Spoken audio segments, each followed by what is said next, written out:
Harvey and Valerie Looney had been brutally murdered where they worked at the Pizza Plus restaurant. I was worried about their son, Christopher. The number of leads was mind-boggling. We were looking at a very viable suspect. In a restaurant, you have many mixtures of DNA profiles. The lab results that came back was inconclusive. After a few years, the case did go cold. The detectives had the idea to have an expert interviewer come down. There's no doubt in my mind that this is the killer. We knew this may be our last chance. If it went down the way you said it did, you're guilty of murder.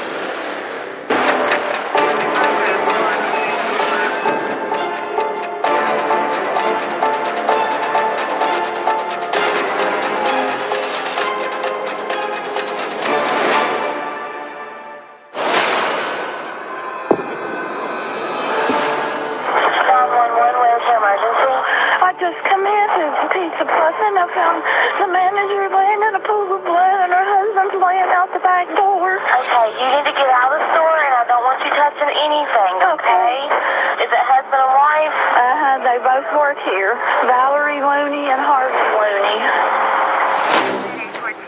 Harvey and Val Looney were both killed. You could see a lot of rage in the assault, the crime scene. It was really violent. 2 victims. One was inside the store in the kitchen area. The female had Valerie Looney. Her whole head was almost cut off. And her husband, Harvey Looney, was located just outside the back door. It looked like he had trauma to his head. His neck was cut. It was almost as an afterthought, just to make sure he was dead. It wasn't a quick death for Valerie. I mean, she had all kinds of defensive wounds.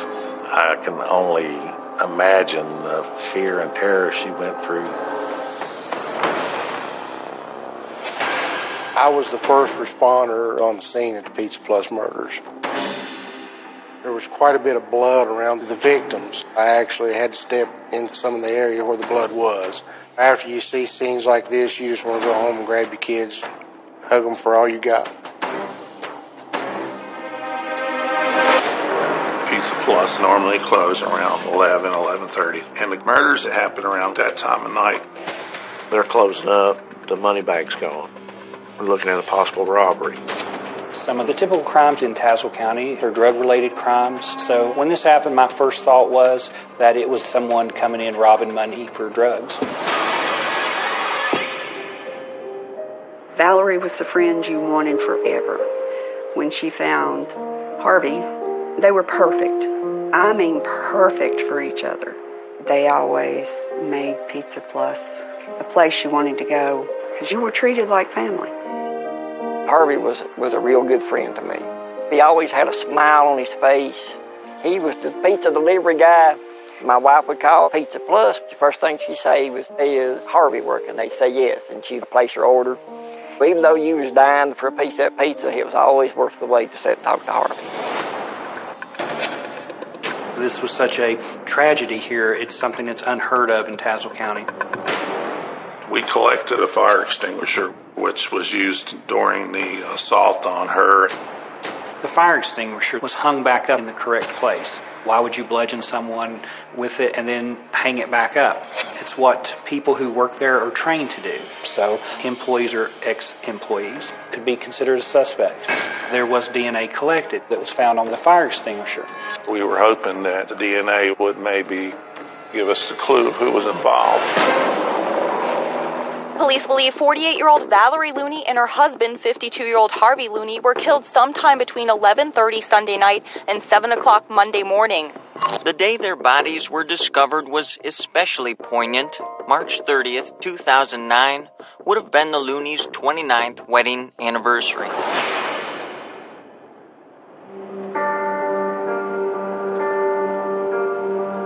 Life's been hard since she's been gone. All I'd want to hear is her laugh. I guess it's harder to believe because things like that didn't happen in our area. It was safe. And all of a sudden you wake up one morning and one of your best friends is gone. I'm not going to see him in his little car delivering no more. I'm not going to hear his laugh, because that's all gone. Just like you turned off a switch. I knew Harvey and Val both. A lot of us deputies and officers would go up and eat in the evenings at Pizza Plus. So we kind of take it kind of personally, you know. We started doing interviews of anybody who could give us some insight of who might have done this. Pretty much interviewed anybody that worked there. Harvey and Valerie had one son, Christopher Dean Looney. I was worried about Christopher because both of my parents had been killed. I don't know that I could have functioned. One thing that we heard during our investigation is Harvey and Chris were very close. They loved Chris. He would come to the house when he was little, sweetest child in the world. Christopher was contacted and came to the scene. He was very quiet. We decided to bring Chris in for an interview. Chris lived with his parents, and he had worked at the Pizza Plus restaurant previously. Maybe he can provide some information and kind of point us in the right direction. Chris, I want to be the first. I appreciate it. I really do. That you sit here and talk with him. We're just trying to get some direction here. And we realize the emotional attachment here because it's your family. So, we're going to treat you right. On the 29th of March, that's when this occurred, okay? Your mom and dad's closed and you knew they were working at the Pizza Plus. End up falling asleep watching TV or something, is that right? You go to bed, you get up at 6, be at work at 7. Mom and dad ain't there. Why would you not call or be concerned over that? I know Dad had told me, a couple of weeks prior that it was their anniversary and they were probably going somewhere. And you don't know of anybody that would want to do that to them? Not that I know of, no.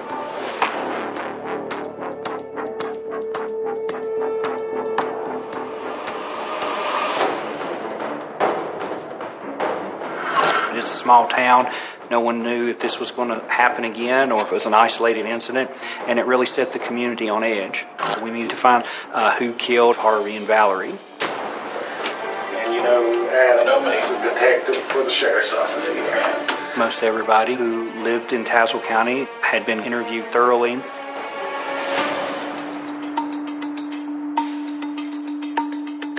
Some of the lab results that came back was not what we were hoping for.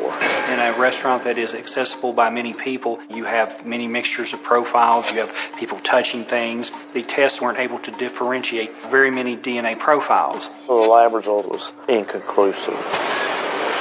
The investigation was very frustrating for the investigators. A lot of information was coming in, and when that didn't pan out, these other leads would come in. Those tips would be followed through, and it was just a cycle.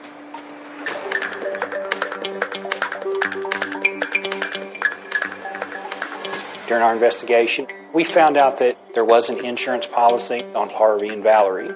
Chris had a large sum of money coming in from the death of his parents. This could be the motive. So we've got to find that out. So Chris was called back down for an additional interview. Ready? How about sitting in that chair? Can you turn your cell phone off for me? There's usually 2 people in the room to try to assure the best outcome of it. One of us to listen, and the other one, how you're doing the interview. Agent Savard came in. He is very, very proficient at doing interviews and interrogation. So we interviewed Christopher together. You were home that night. You fell asleep, but at 1 o'clock, they still weren't home, and you went to bed. Woke up the next morning, they weren't home. But you never called to see where they were. See, I'm just giving you things that make it look bad for you. Right. All right? Yeah, I understand. Can you explain that to me? I mean, were you working at the time? Mm-hmm. How much you get paid? He was right at $13 an hour. You're poised to get a lot of money out of this. Right? Okay. How much money are we talking about? $260,000. $250,000. That is a tremendous amount of money. See, now, the people are going to say you got a motive.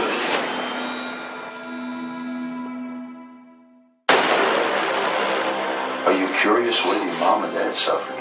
Give us something. Show us you care. I don't know nothing to tell you. Many of the call-ins and leads are from jails. He told me if he do, ask me to kill him. He agreed to wear a wire. This operation might be very dangerous. Who was there at Pizza Plus? We were either going to make the case or break it.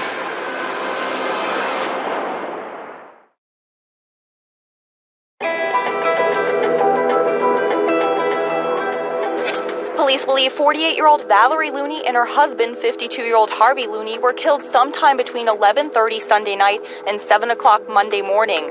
It's something that you think will never happen in your lifetime. Hal and Val were honest, down-to-earth, hard-working people. They got their biggest joy from helping somebody else. Who would do this to them? Harvey and Valerie had one son, Chris. He had a large sum of money from his family's insurance policy, so we interviewed him. How much money are we talking? $260,000. $260,000. See, now, the people are going to say you got a motive. I mean, I'm not wanting the money because it's going to go to the girls. So, did you go to work that morning? I did. Where? E. Dillon. What do they make? 10 o'clock. At the time of the murder, he said he was back home. I had received a text message while I was at work asking me what was going on at Pizza Plus. Why didn't you try to call your parents? I mean, they got a regular phone, right? Got cell business phone, and they got cell phones. Right. Did you try to call? No. And there's the problem we have right there. He's the only child. Would he do something like this to his parents? Are you curious what your mom and dad suffered? Yeah, I am. How curious are you? You never asked. That bothers me. We suspected Christopher being part of this. He just didn't act quite right. This is what bothers me about you. You're cold. You're even cold right now. Chris, I mean, these are your parents. They're dead. Is this the way you are in real life? Yeah, it is. So as long as a person's cooperative, you just stay with it. Try to draw emotions out of him by making him mad. Don't you care? I do care. How bad? Real bad. Give us something. Show us you care. If the person's being truthful, there's only so much the person can take before you get either a reaction that they're not going to cooperate or they're going to get mad. And he never did. You're still sitting here and we're looking at you and you're not asking us why. You're not asking us why we ain't looking at somebody else. I don't know nothing to tell you that I haven't already told you. We did suspect that he was not being truthful. But a suspicion won't let you hold somebody. You have to have some physical evidence to determine, why you're holding this person.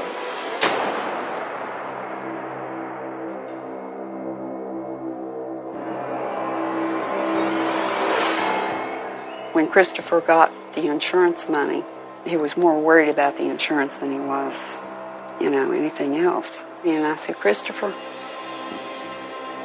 please tell me you didn't have anything to do with this. He said, how can you look at me and say that?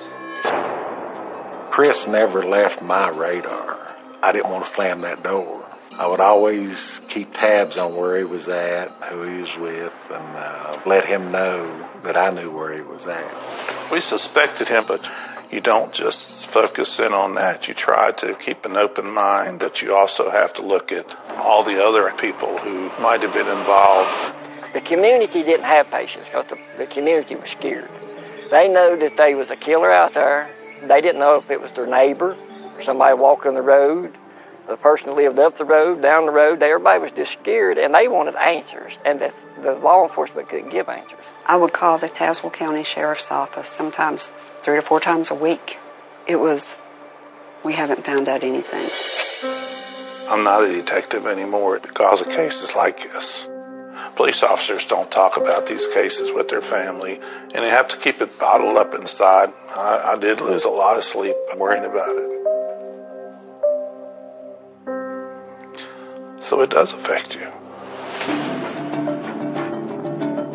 Pizza Plus owner Daniel Morrison still deeply saddened by the Looney's deaths.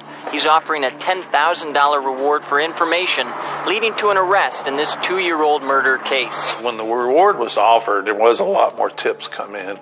Some of them were anonymous, but most of them weren't because they wanted to tune into the money.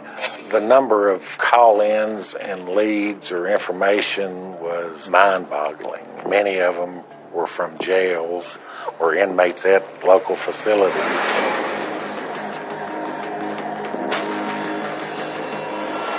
James Casey was an inmate. A fellow inmate was talking about specific details of the Pizza Plus. He said, I know about it. He personally knows about Pizza Plus? Yeah, he said he knows about it. That's all he said at the time. I said, what do you mean you know about it? David Matheny? Yeah, he was David Matheny. He told me he did actually to kill him. But he was in on when it was planted, when it was conspired. I think I get every name that was involved. He identified what inmate he was talking to, and Casey agreed to wear a wire until we could capture that conversation with David Matheny. This operation might be very dangerous. You never know, the other inmate could have a shank. We're close by in case they figure out that he has a wire on him. Who was there at Pizza Plus? Me, one of my friends, was outside. Right when I was getting ready to close down, and that's when I went inside.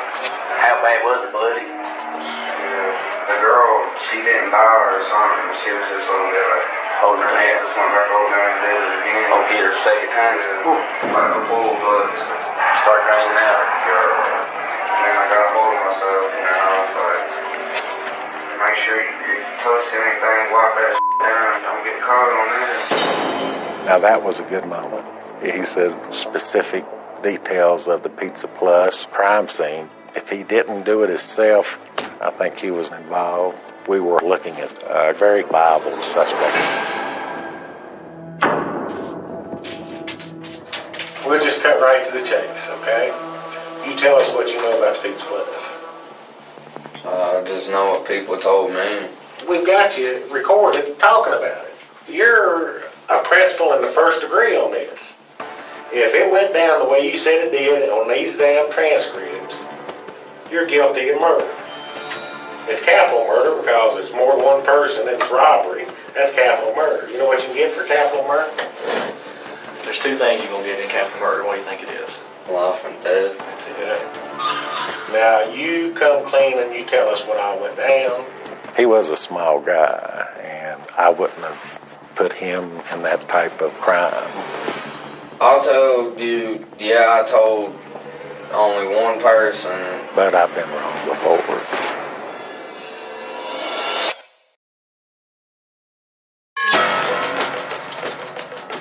Harvey and Valerie Looney had been brutally murdered at the Pizza Plus restaurant. About a year and a half into this investigation, an inmate got a conversation on a wire from this other inmate, David Matheny, making admissions to those murders. That's correct. We were hopeful. Now, you come clean and you tell us what all went down. I told you, I told only one person. Who? James Casey. What'd you tell? I told him that I was there with other people, but I kind of felt intimidated because he was like, well, I killed a bunch of people and all that. March of 09, where were you? I was on house arrest at my house. Well, that was with the ankle bracelet. Yeah. Making admissions and putting him at the scene of the crime are two different things. You're telling me you had nothing to do with it? I had nothing to do with it. No direct knowledge of who did it or anything? I said what I remembered off TV.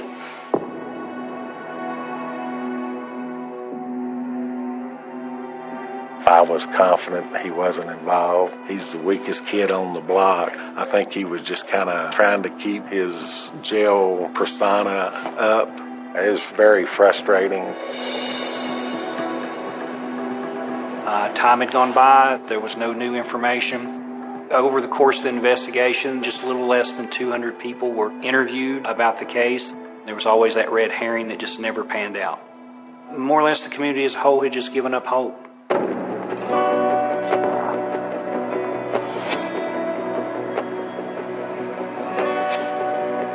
I go by Pizza Plus, and I just expect Val to be standing outside the door waving at the traffic. I miss her every day. On the marquee every year, on the anniversary of their death, they always put up, "We remember." This has been unsolved too long.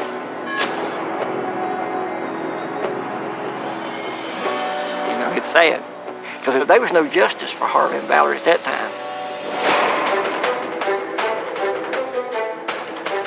I was elected sheriff and took office January 1st of 2012. After I took office, the top priority was bringing a resolve to the Pizza Plus murders. The murder of Harvey and Valerie Looney was the only unsolved murder out within the county. I put together my command staff. I promoted Neil Turley to captain so that he could start overseeing the whole detective division. It was a challenging task. I was told multiple times that I would never solve it or it would not be solved. But being told that you can't solve it is definitely a drive for me. I took a picture of Harvey and Valerie and put them on the front of my case file. My idea is I'm working for them, and I want their family to have some resolution and be able to move on. Detective Hall spent a lot of time going back through the case history and crime scene with me and the other detectives. When we go back and look at all the leads, the history, all the interviews that was done, everything still kept making a circle right back around to Christopher Looney. Still, we had no evidence to speak of. It was decided that we were going to try and re-interview Chris to get at the truth. The detectives had the idea to contact someone from the Reed School of Interrogation and Interviews to see if we could have an expert interviewer come down to make sure that this interview was done properly.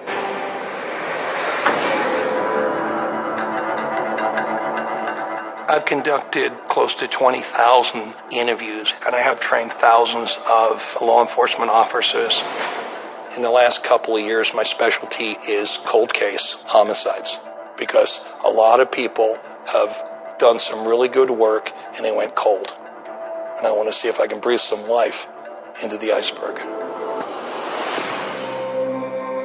When we come into an investigation, we sit down with the investigators and we go through the case file. The one thing that stood out was that Chris had been arrested on that day of the murders. He had some court fines and costs that he had not paid related to a driving offense, that if he didn't pay these fines and costs, he would more than likely go to jail. When we dug deeper into Chris's background, we found that Chris had a history with borrowing money from the family, and he wouldn't save money. He always bought things. Chris always had to have the best of the best. He needed some money, and in the end, he got the insurance money. He had the motive to do this type of crime. Here's somebody who doesn't have an alibi, who has always said he was at home by himself watching TV. The day that someone said something has happened to your parents, he never questioned what happened. He never made any phone calls, no emotions. After Rich reviewed everything, he agreed with us that Chris had the motive, the opportunity, the means, and he felt like that we were on the right track. I always keep an open mind. I have to determine, is this person a suspect based on the facts and based on the behavior that I see in the interview. I interviewed some of Chris's family just to try to determine what type of individual I'm dealing with.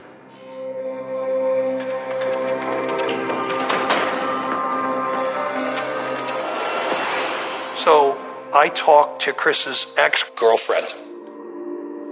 So I'd like to ask you some questions about Chris. How did you guys meet?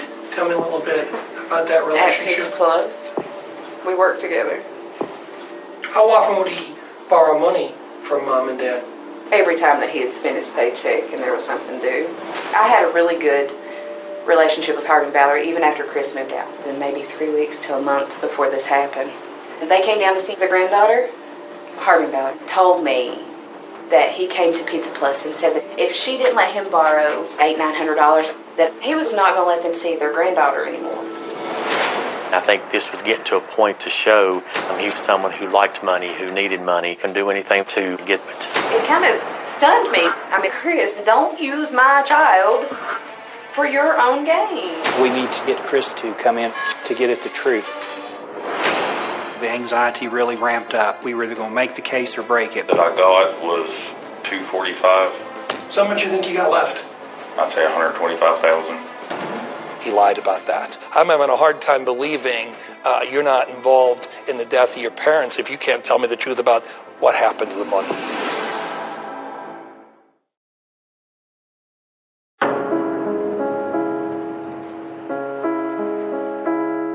They were the kind of friends that everybody should have. But I was waiting, and it was so hard. Please, find who did this. And I hope I live long enough to see it. Christopher Looney was the top suspect in the murders of his parents. He wanted to speak to some people that were very close with Chris so that we could be ready to interview, to interrogate, and get Chris to tell truthfully what happened that night.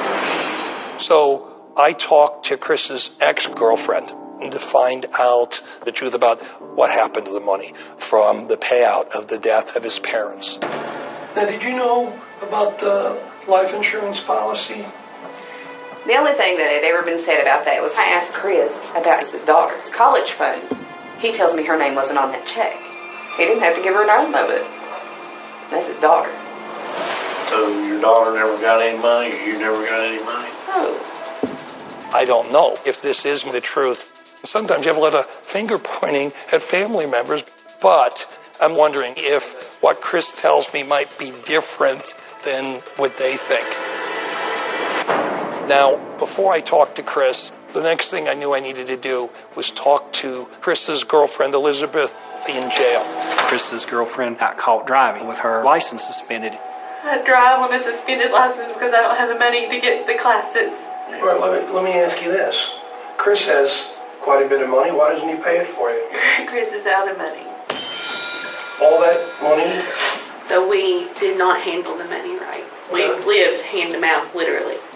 This money is not being saved. He's going through this money like water. He's been questioned by the police a number of times.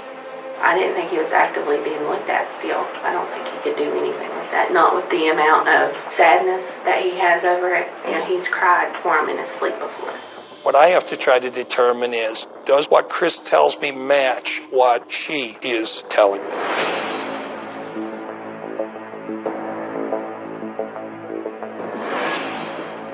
We made an appointment for Chris to come to the sheriff's office for what he thought was just another formal interview. He said, sure, no problem.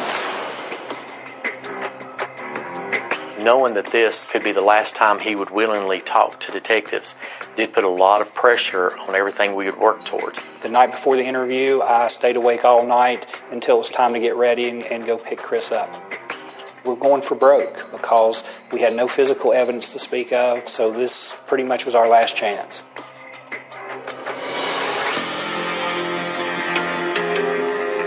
We tried to guard against a false confession. I try to keep an open mind, and I try to go into an interview neutral with the belief that this person is not involved. To start off the interview, Mr. Byington and Captain Turley went into the interview room. Myself and our command staff and prosecutors were actually watching from the next room. What do most people call you? Chris. Is it okay we call you Chris? Yes. I never go into an interrogation without doing a behavioral analysis interview first. How would you describe your physical health? Good. How would you describe your mental health? Good. It's a non-accusatory interview to determine the truthfulness of a victim, witness, or suspect. Do you have how many children? 2. And what are their ages? One's 10, and the other one's 2. I have to know what it looks like when you're telling me the truth before I can ask the more in-depth questions. What were the total of the insurance payouts on your parents? That I got was $245. So how much you think you got left? I'd say $125,000. He lied about that. We both know you're broke. It's only when they start to tell me things that don't line up with what we know that I start to think, okay, this person might be involved. I'm having a hard time believing you're not involved in the death of your parents if you can't tell me the truth about what happened to the money. Since the payouts, tell me things that you purchased that cost more than $1,000. I bought 2 vehicles. I bought an ATV, bought some tools. Anything else? I bought another ATV, and then I bought a side-by-side ATV. Wait a minute. This money is not going to the kids' education. It's being squandered. You look at it and, hey, who is really benefiting by the demise of their parents? And it was very clear. The one person that benefited more than anybody else was Chris. This is starting to come to a conclusion. This is the guy. So I'm going to confront Chris. Let me ask you, were you involved in their murder in any way?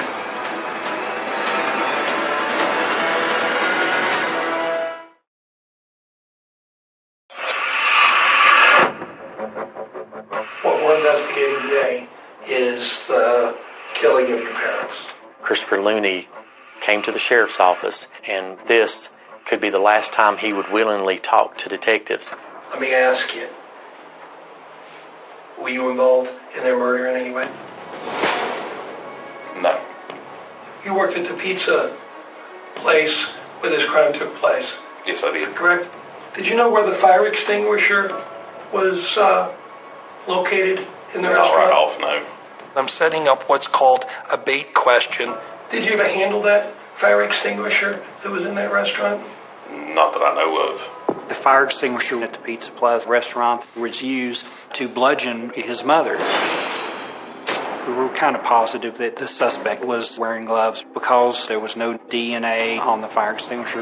Even if the person was wearing gloves, you can still leave DNA at the scene. Do you realize that? Captain Turley is watching, and he told me he thought he could see Christopher's heart almost coming out of his chest. Yeah, there's a thing called touch DNA. Even though I'm wearing gloves, if my arm brushes against the counter, let's say, I'm going to leave skin cells on the counter. Is there anything you'd like to change your answer to? No. Okay, I'll tell you what we're going to do. We're going to step out and review some stuff, and we'll be back. Okay? After the interview part was over, while Chris was having lunch, we were back in the training room going over the strategy so that Mr. Byington was ready to go back in now for the actual interrogation. You all right? Good. This is where the anxiety really ramped up. We were either going to make the case or break it. All right, like I told you, I've interviewed lots of people since I've been working on this investigation. We start out with what's called the confrontation. And there's no doubt you caused the death of your parents. I want to sit down and talk to you for a few minutes, all right? I think that kind of shocked him. You could tell that Christopher was kind of closed up through his body language, not wanting to give out a lot of information. I've got another DNA swab off the fire extinguisher coming back from the FBI. This was a bluff, but yet Chris didn't know that. Even in the interrogation, the Supreme Court says that you can lie to the suspect as long as it doesn't shock the conscience. You and I both know that DNA is going to come back to you. Does what I'm saying sound logical? I do. What's that? I do. Now, a lot of people have told me basically Chris is a good person. You've got to give a person a reason to want to tell you the truth. And one of the ways you can do that is with a face saver. I can tell you of hundreds of situations where a guy acts out and he does something he did not intend to do. And that's you. And I want to be able to show that. I can do it. What Chris didn't know is that we had his girlfriend here in the office. She had been locked up a couple of days prior, but we had her come over here. I talked to Liz. You know where she is right now? No. Where do you think she is? Oh, it's a jail. I took her out of there. She was part of the building. My girlfriend told me, you cry yourself to sleep at night. She believes it's because how much you miss mom and dad, and that's probably true. But you're crying for yourself, for what you did. I'm right about that, aren't you? I don't. That I know of, I don't cry while I go to sleep. Tell you what, how about this? How about I go to your girlfriend and I tell her that your DNA is at the scene, which you failed to tell her. And then what she's going to do? She's going to bolt. So if you want to continue to lie about everything, the door's open. You're free to go. You've been free to go since you walked in. Because if I keep hearing the story, I'm going to figure you don't care. I'm offering him the way out. If he's truly innocent, when you offer the person the door, they take it. And he didn't. And all that did was confirm for me, this is my guy, I'm on the right track, I just have to keep going. Where's the $128,000? I don't have it. I know you don't have it. I'm increasing some of the emotional pressure by getting a little closer. Truthful people will not allow you to get that close to them. I don't think you're a bad guy. I'm telling you, I don't. But you gotta take responsibility here, son. You gotta help your daughter. You gotta help Liz. I know you do. She loves you. She wants to stand by you, but she needs the truth. Rich is starting to become not an adversary, but a sympathetic ear. Tell me what happened. Did you over there to borrow some money, Chris? We're tiptoeing right on the edge, and it's just one word can either make the interview go forward or it can just end it. At any moment, Chris could just say, I want to leave, and that would have been it. We were just practically holding our breath. Christopher, look at me. You need to talk to me. Tell me what I am. Okay?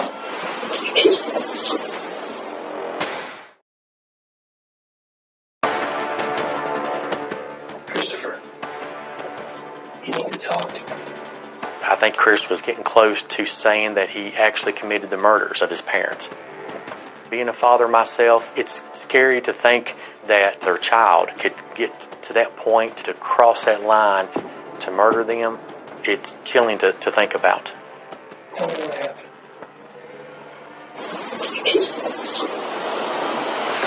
Everybody jumped up. What exactly did he say? Did he say it was an accident? There was no way that brutal killing was an accident, but the fact is he made that first step and he admitted that he did it. Calm down. We're not through this yet. We needed to try and get him to open up about what happened.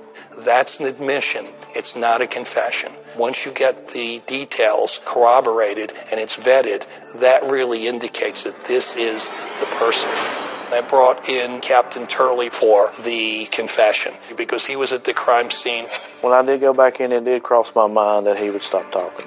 But I was confident at that point he wanted to finally tell us because I think it was really starting to be a burden to him. Can you tell me about what time you went down there?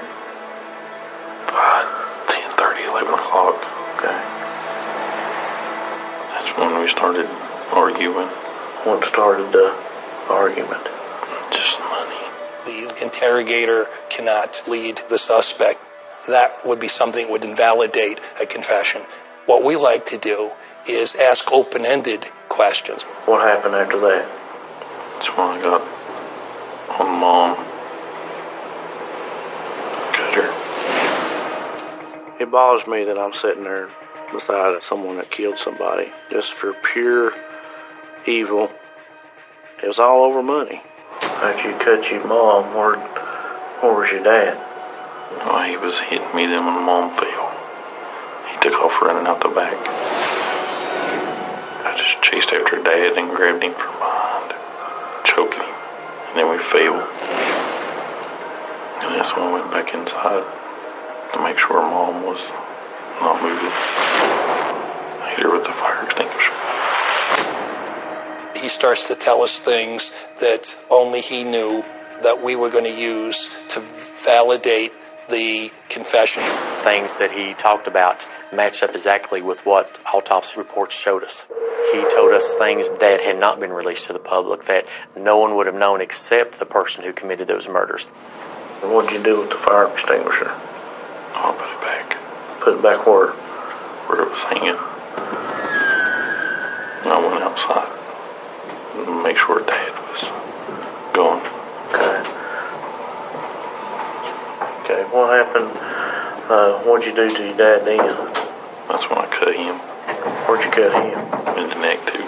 Okay. He's discussing the murder of his parents like some people would describe changing the oil in their car. He shows absolutely no emotion whatsoever. At that point in time, we were taking notes, we were making calls. We knew that we had him at that point. When we're out of the room, he puts his head down on the desk. If he's showing any emotion, I think it's for himself. After he confessed and we got our statements, we brought Chris's girlfriend into the room.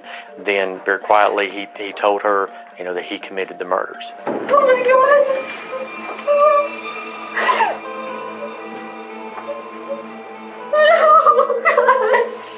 I can't imagine her emotions knowing that she's been living with a man, sleeping beside a man who had murdered his parents in the way they were murdered. Right after Chris Looney confessed to the murder of his mother and father, he was placed under arrest. At this time, you're under arrest? And he was charged for their murder and was immediately taken over, processed, and put in the jail.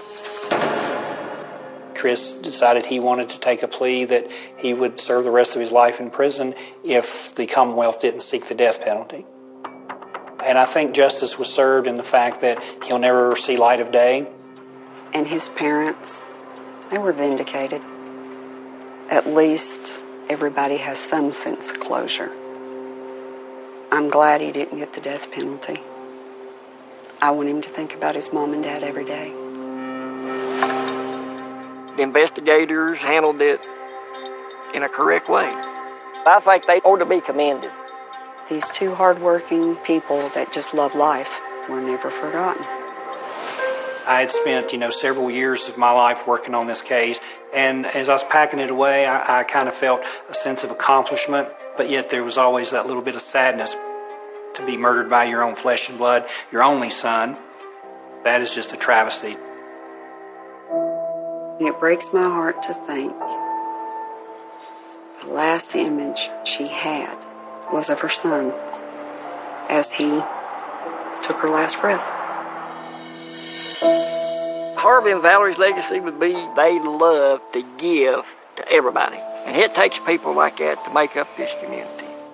I don't think anybody will ever have the life that those two had. They were amazing together. They were amazing.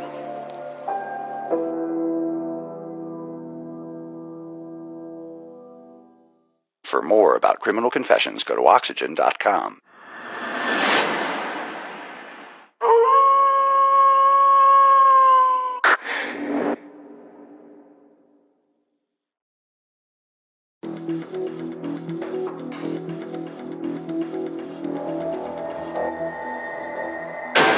Found a white male with multiple stab wounds. We did not locate the murder weapon. A robbery motive was what it appeared to be at that time. He was my best friend.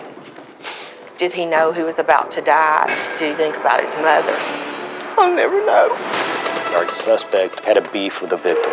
We needed the DNA analysis. But it typically takes about a year to get results back. My brother's killer was still on the street. They needed to be called before they murdered again. When I saw the palm print, I felt as if I was looking at the murderer's hand. In our mind, we're thinking, this is our guy, but we had nothing to hold him. This is going to be our last opportunity to get to the truth.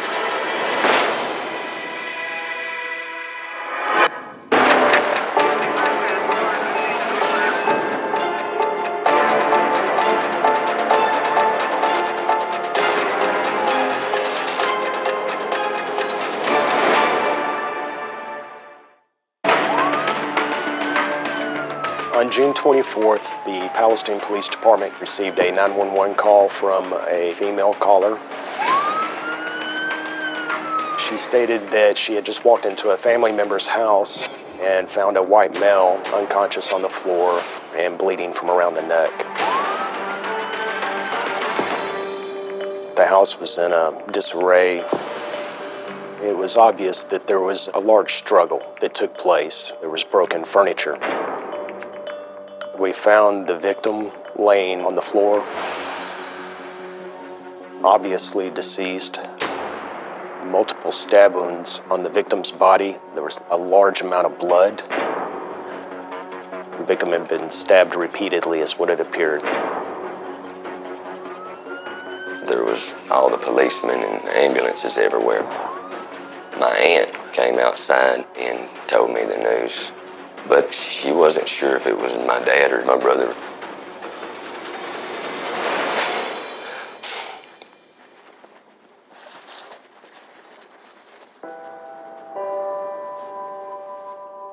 At that moment, I knew it wasn't my dad. His truck wasn't there, so I knew at that moment I had lost my brother. Yeah.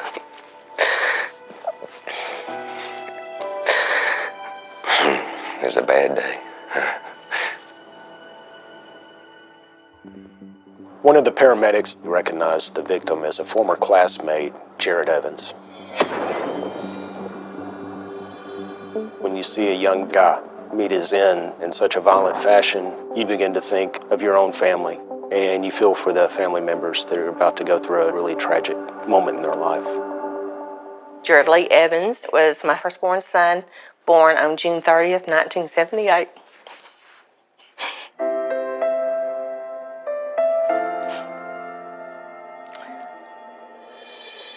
Jared was a funny child. He was so smart. By the time he was 1 year old, he could talk like he was 5. Everybody thought he was just a genius. Jared is 3 years and 8 months older than me. He was kind of my idol. Jared and Barry were closer than any two brothers I've ever known. You'd have thought they were twins. I wouldn't say he was just my brother. He was my best friend, you know. We hung out every day. He was definitely the best big brother you could ever have.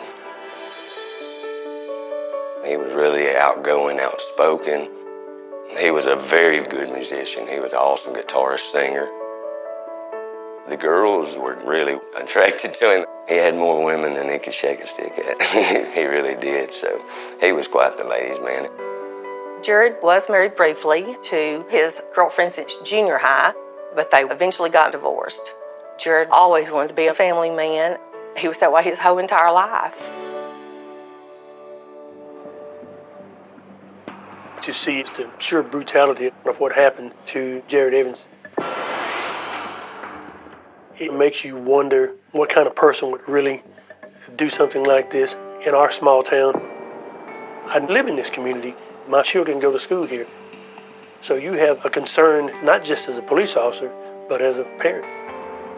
And I have a responsibility, especially to the victim's family, to figure out who did this and to bring the investigation to a conclusion as quick as possible. When I was processing the victim's body at the crime scene, I discovered that there were 3 blunt force injuries to the back of Evans' head. And it started to form a picture that he could have been attacked from behind. We also could see that the victim had been manipulated. Bloody fingers had grabbed the victim's belt loops, and blood had been deposited in the victim's pocket. And I also noticed that the victim didn't have a wallet. There was obvious evidence that the victim was being rolled over in order to search his pockets. A robbery motive was what it appeared to be at that time. When I entered the kitchen area, I noticed that there was a skillet on the stove with eggs, and the burner was on very low. Jared Evans may have been putting his bowl of eggs in the sink at the time the first blow was struck to the back of the head, which caused him to drop the bowl on the floor.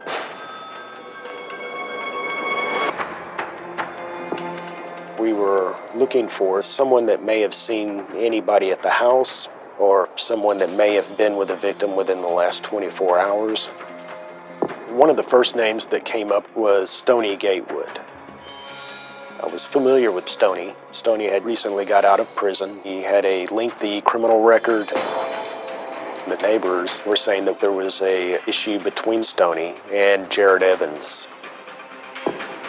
One of the witnesses had actually reported that Stoney had run into Jared Evans at a local store and had made a finger motion as if he was shooting a gun at him.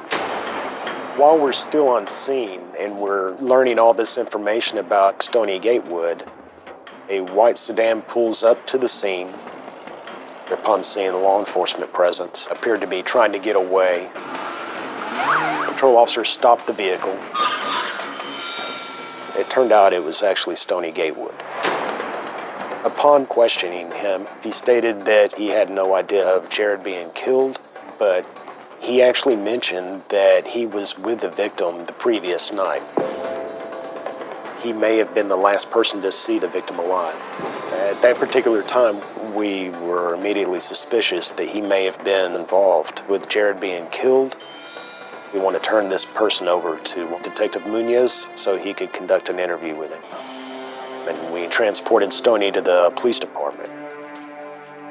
During the interview, Stoney Gatewood confirmed that he and the victim had had an altercation sometime prior to Jared's death and that it was over some money owed to Mr. Gatewood by Jared Evans. Could this have been a robbery that had gone bad? Maybe Stoney didn't intend to kill Jared, but it's possible that this confrontation got out of hand and Stoney killed him and taken the wallet. We were all excited that we may have actually had the suspect right there. Scanning Stoney's house, we found a knife that appeared to have blood on it. I lifted him up off of the ground. Is he telling us the truth? There could have been another person involved. I didn't see how anybody could get away with something like that. So I was wondering what is taking so long.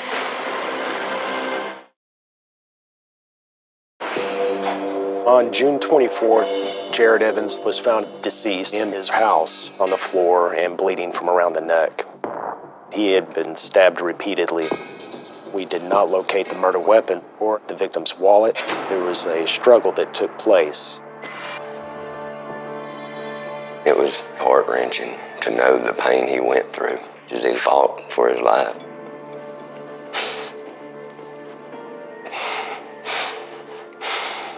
It angers me. Bad. Stoney Gatewood's name immediately came up as a person of interest.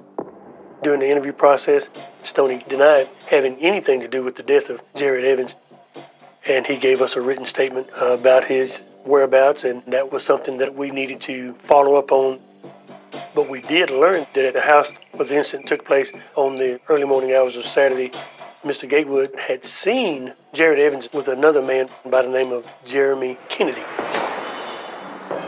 Stoney told us that Mr. Evans was alive and well when he saw him with Jeremy Kennedy. After the interview, Stoney was released. We needed to corroborate some of the statements that he had made. In our mind, we're thinking, this is our guy.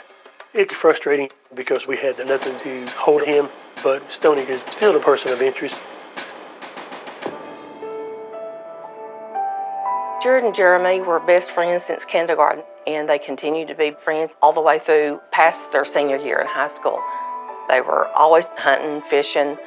Jeremy was like a part of the family. Jeremy was very quiet and soft-hearted, kind person. And Jared was the planner, he was a leader. He was just the friend that got everything going. Jeremy and Jared and Jared's ex-wife, they hung out. I mean, they were all together all the time. They were kind of good friends, you know what I mean? They were pretty good buddies. You know, all the women liked to come and wanted to party with Jared, and Jeremy wanted to be a part of it too. He kind of rode Jared's coattail, you know what I mean? We were able to track down Jeremy Kennedy, and I asked him if he would accompany us to the Palestine Police Department for an interview, and he agreed to do so.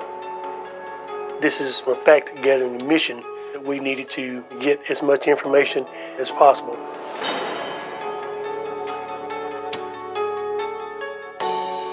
You understand that we're investigating the death of Jared Evans. You understand that? He sat there with his arms crossed in front of him, That's a person's way of putting a barrier between you and them. But there was also a possibility Jeremy Kennedy could have been shot. You know, his best friend was killed.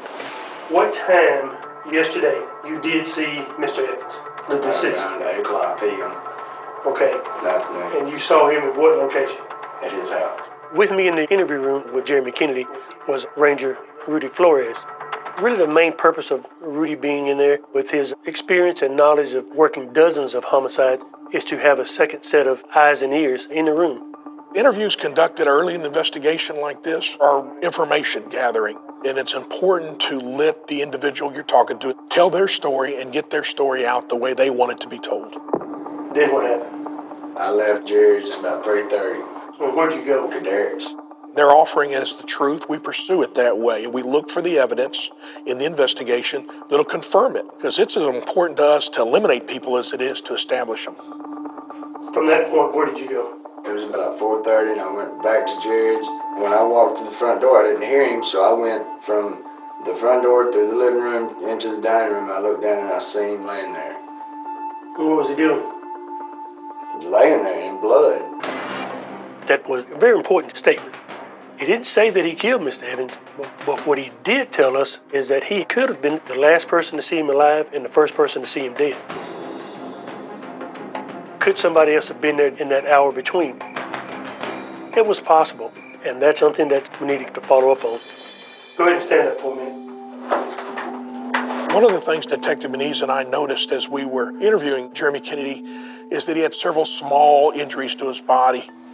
You've got a bruise here, some scratches here, you got a major cut inside that finger, and you kind of hope taking into account the crime scene itself, very brutal and violent struggle had taken place.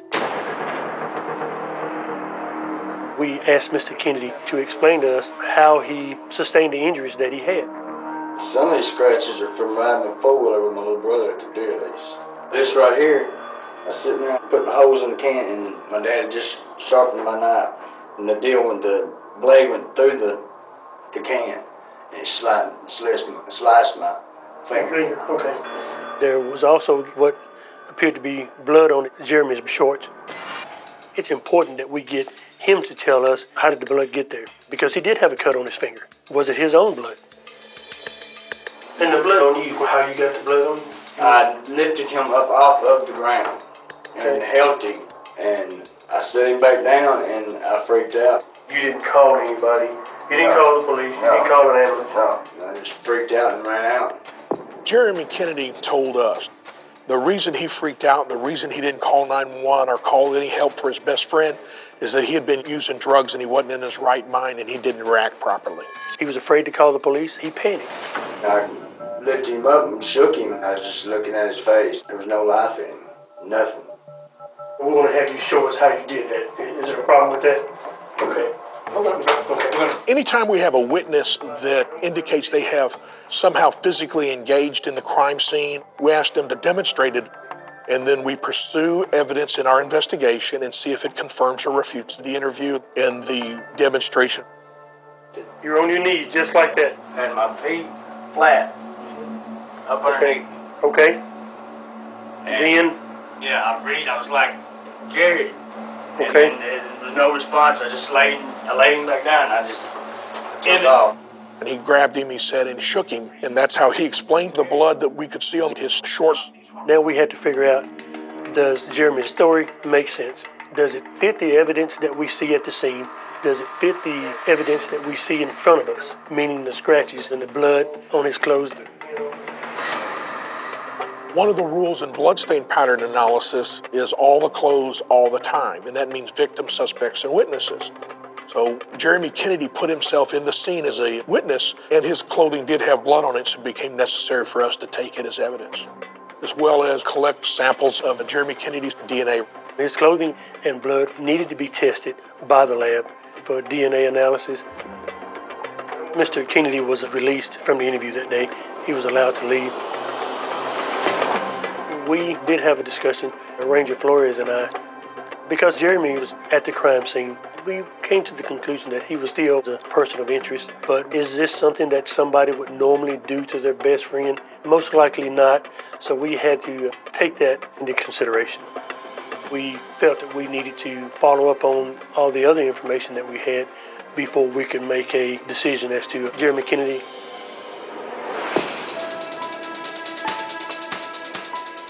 We get a call from Stony Gatewood's sister, who had called 911 stating that Stony was flipping out in the house and she needed assistance.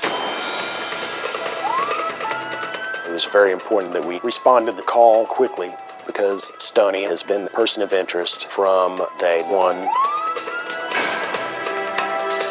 I walk inside and I see Stony in a dark bedroom. He was in a fetal position, curled up, shaking, and acting very bizarre. My first hunch was Stony was reacting to the crime that he possibly committed. Is Stony telling us the truth, or did something else happen?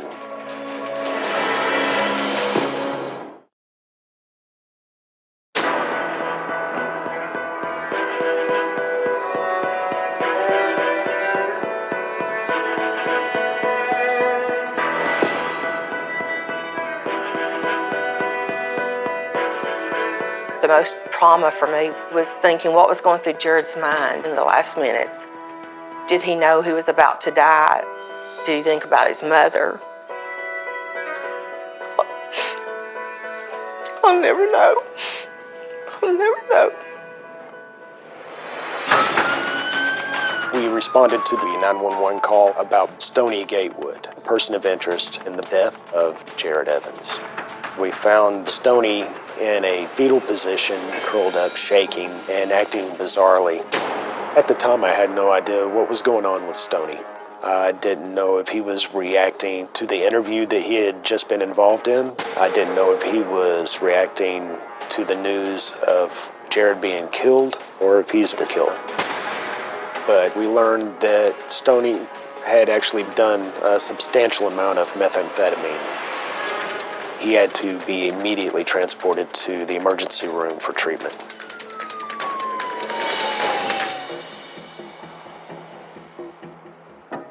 After the completion of the interview with Jeremy Kennedy, I returned to the crime scene and met with Detective Webb and the others. We were able to get the body removed and transported for autopsy. The most important evidence we saw there at the crime scene was going to be the blood evidence.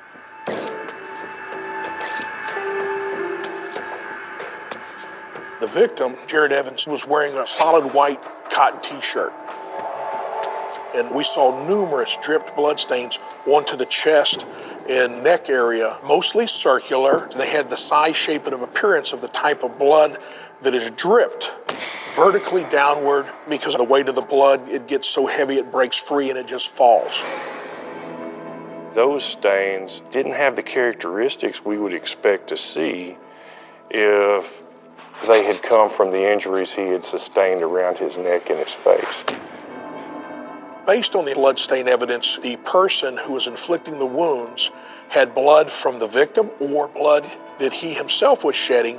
As he was over the top of the victim, that blood was being dripped off of him and leaving those circular dripped bloodstains. Something else we noticed was that there was blood there that, upon close inspection, had the shape and outline of a pattern like a palm print. Using magnifiers and oblique lighting, we're able to see ridge detail in that palm print on the shirt. And palm prints are as unique in their ability to be identified as fingerprints are. They're unique from person to person. No two have ever been found to match. So this is a very important thing to us. We wanted to make sure that we protected it and made sure that it got submitted to the laboratory for photography and analysis.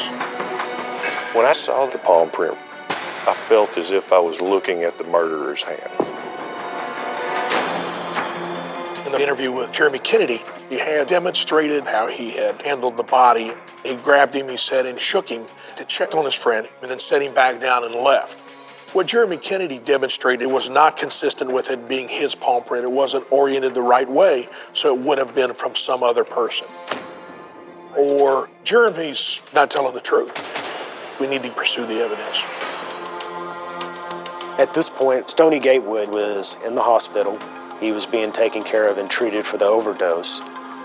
While we're still on scene, collecting evidence at Stony's house, scanning the residence, we found a knife that appeared to have blood on it. We immediately began suspecting that maybe that blood is the victim's blood, with a knife with the blood on it. All these things were coming together that Stoney may be our guy. But there's a lot more work to be done to nail it down. We needed to preserve this evidence and get it sent to a lab for testing to see if this was the victim's blood. We had two things that we really needed answers to. One, whose blood was present in the scene besides Jared Evans? Was it from Stoney Gatewood? Or was it blood from Jeremy Kennedy? Or there could have been another person involved. We needed the DNA analysis. And two, whose palm print was that on the t-shirt Jared Evans was wearing? And those two answers to those two questions were going to guide this investigation. We knew that the blood would reveal the suspect, but we had to wait. The labs are very overworked, and it typically takes about a year to get results back. It was so frustrating knowing it could take so long to find out who did this to my child. I didn't see how something so sloppy anybody could get away with something like that. So I was wondering what is taking so long. While we wait for the crime lab to finish processing our evidence, we were keeping our eyes on Jeremy and Stoney. I couldn't believe my brother's killer was still on the street. They needed to be called before they murder again.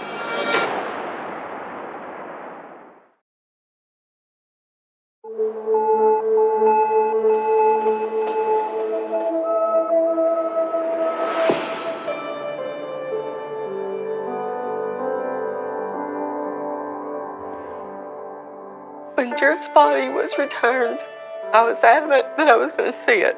I didn't care how bad. I was going to see it. I was going to see him one last time. When I went into the room, I had a meltdown. That my beautiful, handsome son looked like that. But I had to see him. I had to see him. He was my little boy. I relive that moment every day. I just wanted to see his face at least one more time, and I wanted to hug him and tell him I loved him and look at him.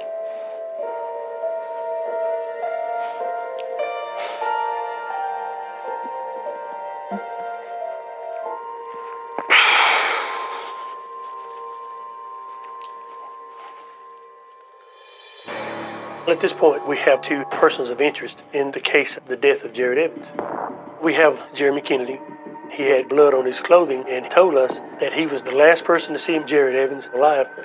We have Stoney Gatewood. He and the victim had an altercation over some money that was possibly owed Mr. Gatewood. Also, back at Stoney's house, we found a knife that appeared to have blood on it.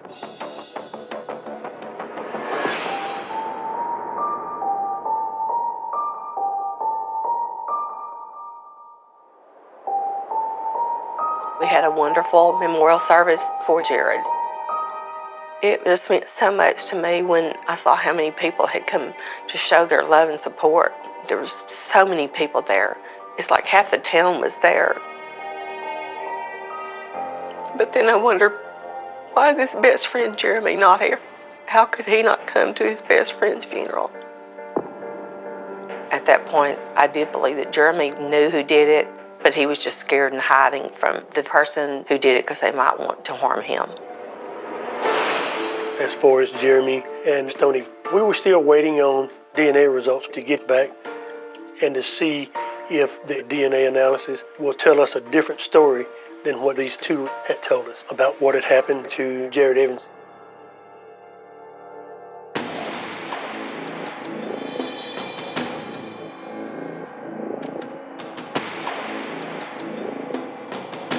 We finally got the DNA results that we'd been waiting for. As it turned out, it was not blood on the knife that was located at Stoney Gatewood's house.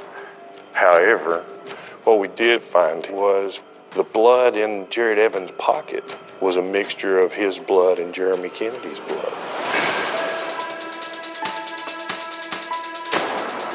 The dripped blood stains on the front of Jared's shirt was a mixture of Jared Evans and Jeremy Kennedy's blood. And the bloody palm prints on Jared's t-shirt was a definitive match to Jeremy Kennedy. Evidence doesn't lie, and the evidence is telling us Jeremy Kennedy is the murderer. Contact was made with Jeremy Kennedy. We informed him that we had some questions that we needed to ask him in reference to Jared Evans' murder, and he voluntarily came down to the police department. Hey, Jeremy. Thanks. I'm Nick Webb. Nice to meet you. We hadn't met. We have enough evidence on Jeremy that I can arrest him at any time. But I don't want to arrest him. I want to get a confession from him. Getting a confession is critical in this particular case because there was no eyewitnesses to what had happened, and if one person on the jury didn't want to accept the physical evidence, they'd have no choice but to accept his confession in his own words. Well, tell me a little bit more about how long you and Jared been friends. We were best friends my whole life. We wanted Jeremy Kennedy at this point to kind of analyze himself. We're trying to play on his emotional side, the victim being his best friend. Y'all hung out together a little or a lot? Every day. Every day? Every day. And that's just a strategy to pull at his conscience and his morality to see if maybe he would stand up and say, okay, you got me on this, or whether or not he was going to try to hold out. About this, have you thought of anything else that maybe you might have told us wrong to begin with, or that might help us a little further? No, I talked to my dad about it, and nothing. I went over it in my mind. I don't know. I have no idea. At that point, he was going to stick with that story as long as he could. We were in for a long day. We had to figure out a way to break him down and tell us what had truly happened. I don't know.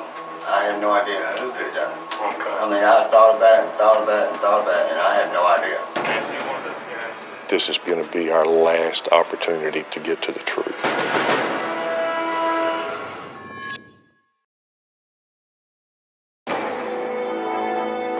Well, Jeremy, you've had some time to think about this since all of this happened. I know it was kind of a shock to you on the day that you were down here before.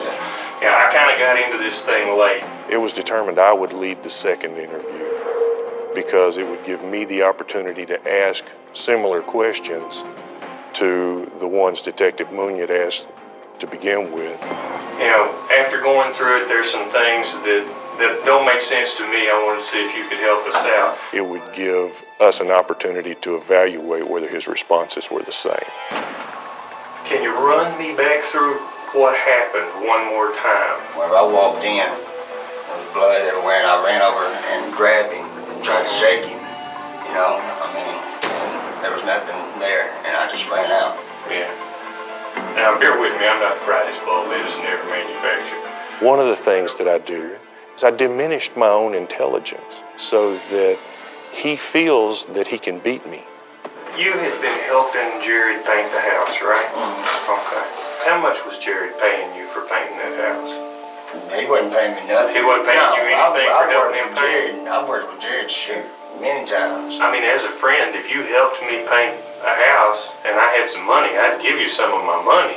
I want to get him to admit to pieces of the overall puzzle. He might have done something as simple as just taking Jared's wallet after he found him dead, without having to admit to killing him. Did you get any money from Jared after you found him? No. Did you get his wallet from him or anything? No. Did not? No. Okay. So, you didn't put your hand in his pockets at all then? Okay. You have to challenge their denials in tiny pieces to get to the truth.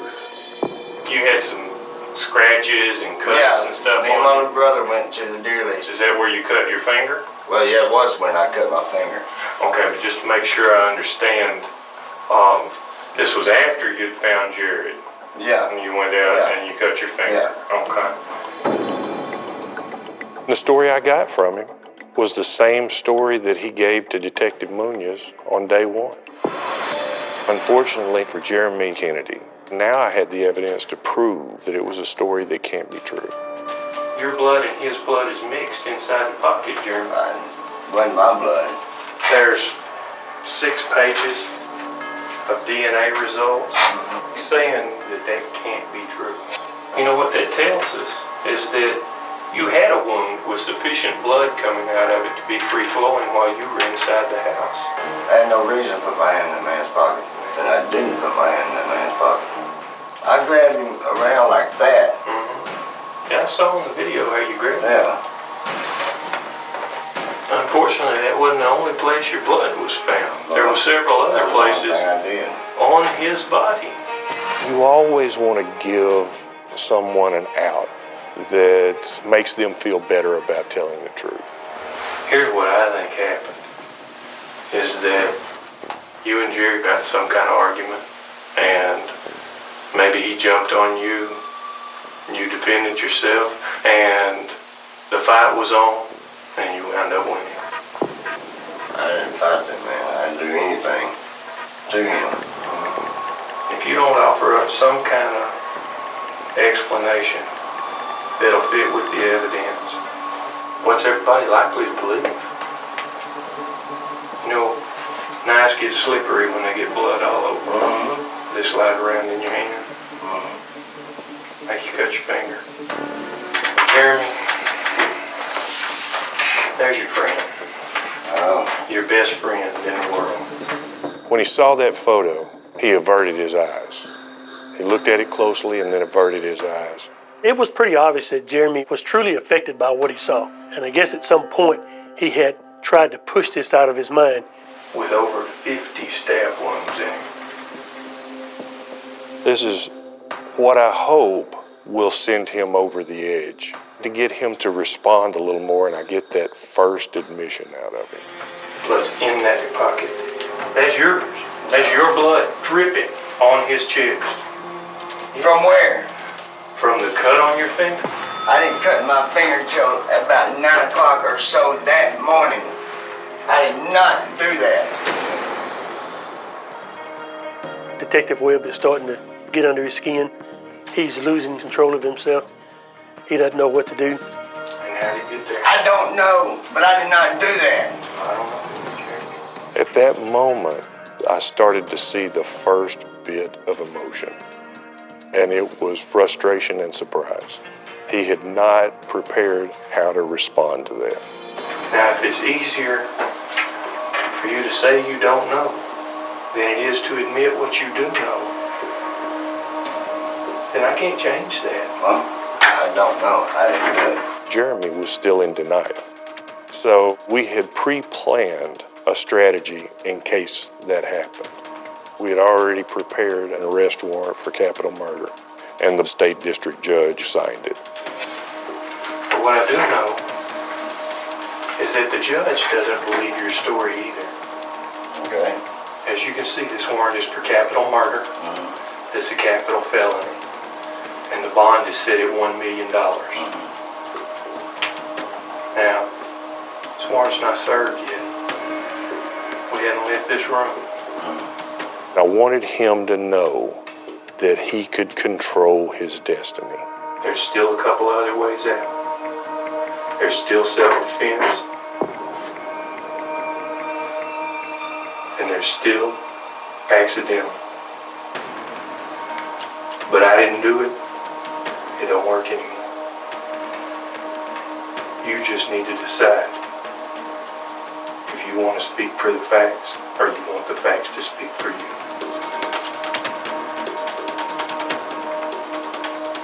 I smoke a cigarette. When he asked for a cigarette, it seemed like he was feeling a huge amount of frustration. He wanted to tell, but he didn't want to tell me. He just wanted me out of the room. I'll go try to find you a cigarette. I think that was the perfect opportunity for me to remove myself from the room and see if anything changed. Those are the facts. So at that moment, I walked out the door and sprinted to the video monitor and got there just in time. Go ahead. I'm listening to you. I'm here to listen to you. That was the final moment. Either he was going to confess right then, or he was never going to confess at all. Come at me, James.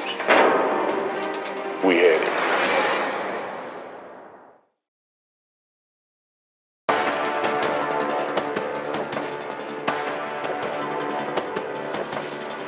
Come at me, James. Go ahead. I'm listening to you. I'm here to listen to you. Andrew got in charge that night, and he come at me with a knife, and I pushed him off, and when I pushed him like that, that's when he sliced my finger. Jeremy used self-defense as an out. Once he made that admission, I want to go back in the room and continue to get his version of what happened and let Jeremy know that we had evidence that it didn't happen like he said. It was not self-defense. This is what happened. Okay. A while back, his ex-wife, when they were going out and everything, I would kiss her too, and he never knew about it. Well, it was eating me up, so I told him. And we had an argument, a heated argument. And finally it died down, it was like, we're friends, blah, blah, blah. Well, that night, it kept on eating him up and eating him up and eating him up. Well, I was bent down to get something to drink out of the icebox. And I heard, hey! And I turned around and he was coming with me with a knife. And I pushed him like that, and that's when my finger got cut. And we just brawling, and I got the knife and I swung, I stabbed him. We finally got him to admit that he stabbed his best friend, Jared Evans.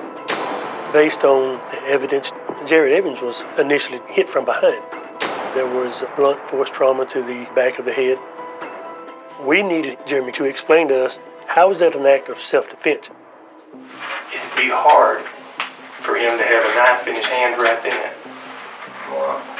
Because he had a bowl in his hand, standing near the sink. No, he didn't. A bowl of eggs. No, I didn't. Then why did he have lacerations in the top of his head where he was hit with a blunt object? You got me. You think you might have picked up one of those chair backs and hit him in the head with it? Not that I can remember. Oh, there's another thing. Your cut to your finger can't happen while he's trying to stab you. In the beginning, he said he had cut his finger sometime after he had found Jared Evans dead. And now he says that the cut happened while he was defending himself. He was coming at me and I pushed him, and when I did, his hand just come, you know what I mean? His hand came down. Yeah.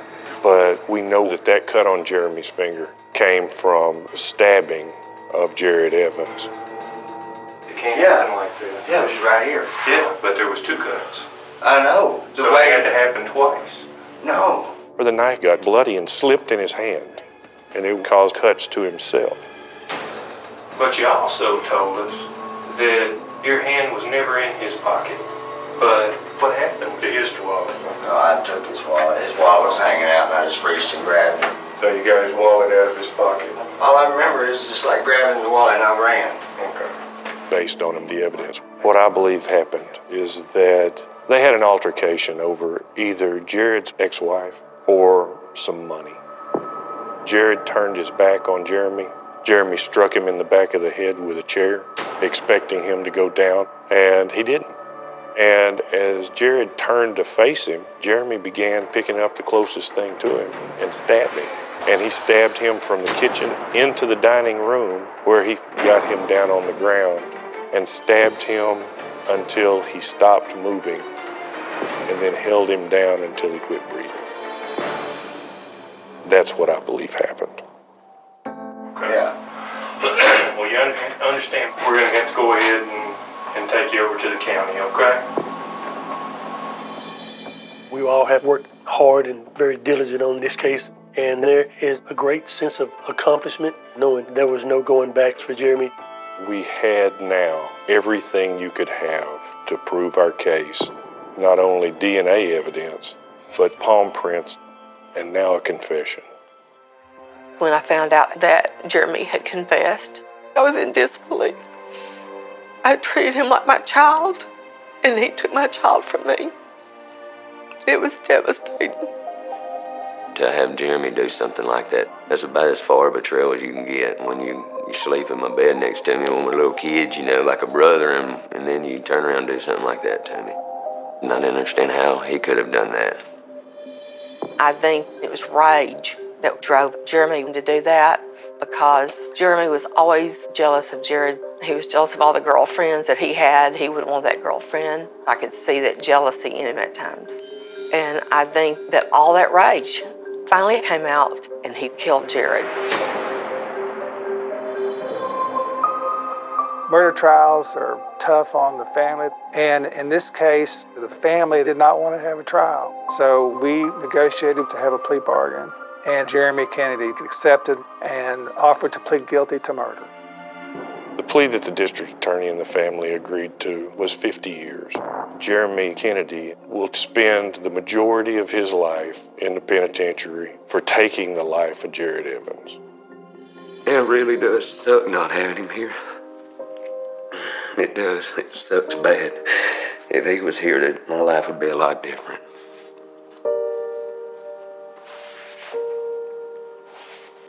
A lot better.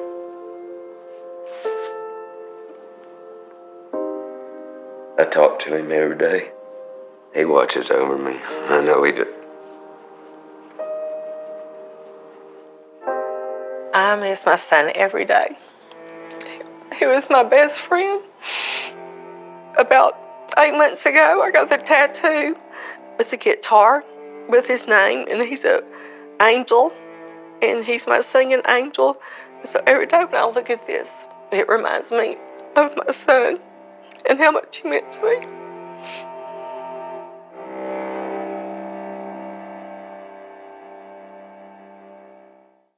For more about Criminal Confessions, go to Oxygen.com.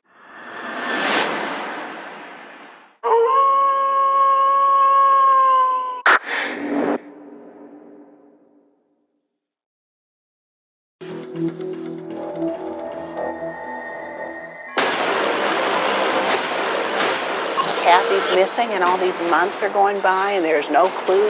We had gotten a number of tips, possible sightings of her, but none of those things were any fruit. It's hard for me to tell the truth, but I feel like I'm going to be in a bad predicament. We know that somebody in Kathy's circle of friends is really lying about things. I felt betrayed. I hung out with these people almost every day. He was going to lie to me until I was able to refute his lie with a piece of evidence. Let's go to the night that Kathy went missing. I did have an anchor interview. What were you doing that night with the cell phone? How stupid do you think I am? That was a reaction that we wanted.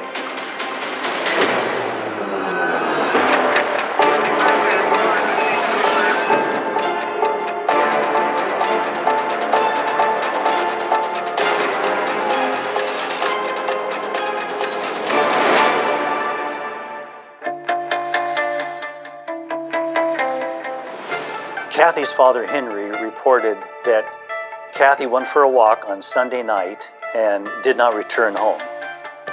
I got a text the night before Kathy went missing saying, "I'll see you at school tomorrow. Love you, sis." And I go to school the next day and Kathy's nowhere to be seen. I thought it was weird. She usually texts every morning. I got a text. I was saying, like, look at your Facebook. When I had heard she went missing, it was like, maybe she ran away, because I've definitely ran away from home a few times, but I always kind of like came back, and it was pretty normal, I feel like, for some girls, so I was not even worried. We received quite a few missing persons reports. 99% of them returned very shortly. She was 19, maybe she just wanted a little bit of time away from her parents. When I first met Kathy, she was very shy.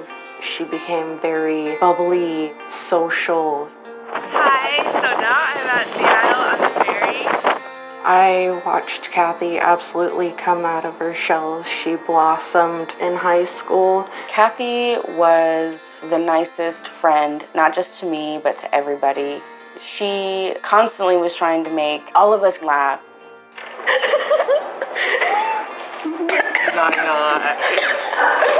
Whether you're being bullied or, you have problems in your own life, it kind of just went away with Kathy. It was us against the world. My daughter and Kathy were close friends. She was part of the family. At first I thought maybe she's finally getting to that point where maybe she's a little rebellious, but she was not the type to just take off and not inform her parents, regardless of what anyone else thought. That wasn't who she was. A couple days go by and she didn't contact anyone. We all were speechless. We didn't quite understand why she would have gone missing. I was extremely worried about what was going on. Kathy was somebody that was on her social media every day, almost every other hour of the day.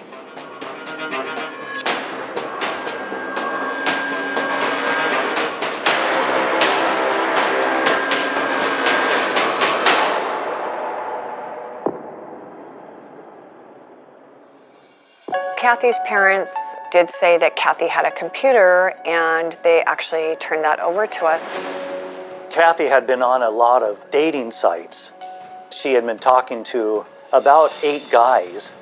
A couple of them she had actually gotten together with in person. One of my favorite things to do with Kathy was go to the mall and talk about boys. She was definitely boy crazy. So we got all these guys to take polygraph tests. And everyone that we brought in and took the polygraph passed the polygraph. We were just losing time every step we took. And then we started getting Kathy's phone records. We found an ex-boyfriend, Ezekiel Watkins, that Kathy had been text messaging back and forth with on the day that she had disappeared. Everyone said that Ezekiel was a nice guy, but he had a temper. When Kathy and Zeke broke up, it got a little out of hand. Zeke started going out with our friend Jamie. Kathy tried to tell Jamie that Zeke had anger issues when they were together, and she didn't want her to get hurt. And Zeke was very unhappy with the situation. We had Ezekiel Watkins come in. He says, yes, he had a text back and forth with Kathy on that day that she went missing, but he hadn't seen her in months. She had asked him if he wanted to hang out, and he had declined because he was involved with someone else. He also said that he had an alibi in this case. Ezekiel told me that that night Kathy went missing, that he had gone to John Carpenter's house and had spent the entire night there. John lived with his grandmother. His house was the main kick-it spot. Everybody would come over, listen to music, play video games. John Carpenter said that Ezekiel came over that night about 7 o'clock, spent the entire night there, and all they did was play video games. They never saw Kathy that night.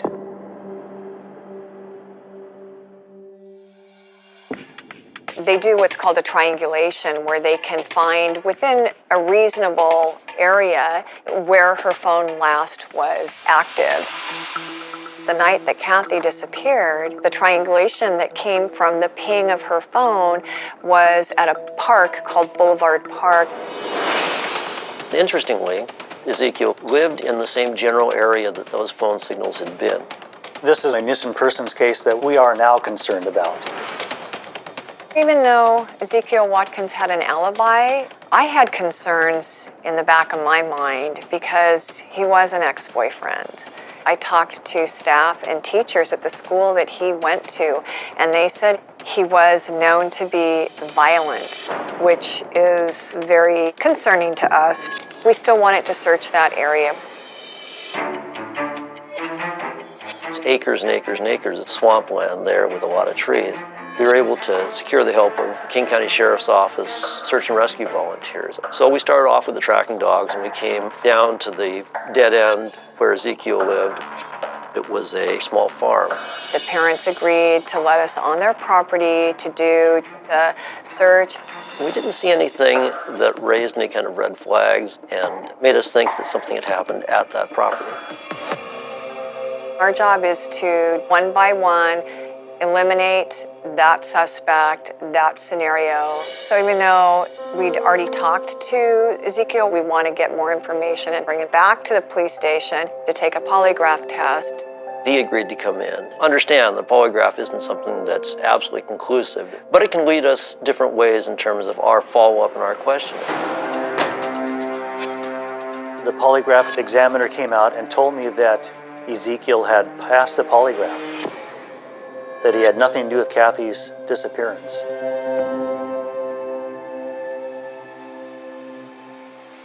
We got some flyers together and we went and passed them around Renton, Burien, Seattle. We had gotten a number of tips, possible sightings of her, but none of those things bore any fruit. I was scared to death because realizing that Kathy's missing and there's no clues, you can't find anything, the search dogs don't find anything, I just always held up hope that she'd come back. For all intents and purposes, this case had gone cold. As the months kept going by, I honestly thought that Kathy's case would never be solved.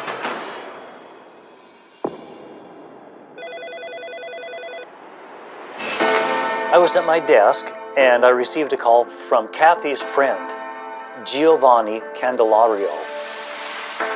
This phone call changed the case entirely. Now, let's go to the night that Kathy went missing. Okay, fine. I have a lot of realistic dreams. It could have been a dream, it could have not been. The story didn't make sense at all. I pretty much consider them as brothers. You guys were arguing that night? The story starts unraveling. I do wonder where she is, though. I know what you did to that girl.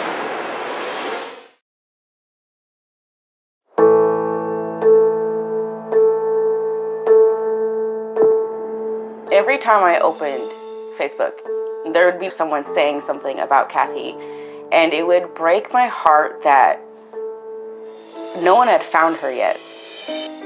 Kathy was totally into cameras and constantly recording things. We knew for sure if we're gonna hang out with Kathy, something's gonna get recorded. I kind of held on to that hope, thinking, well, maybe she'll be home eventually and everything will go back to normal.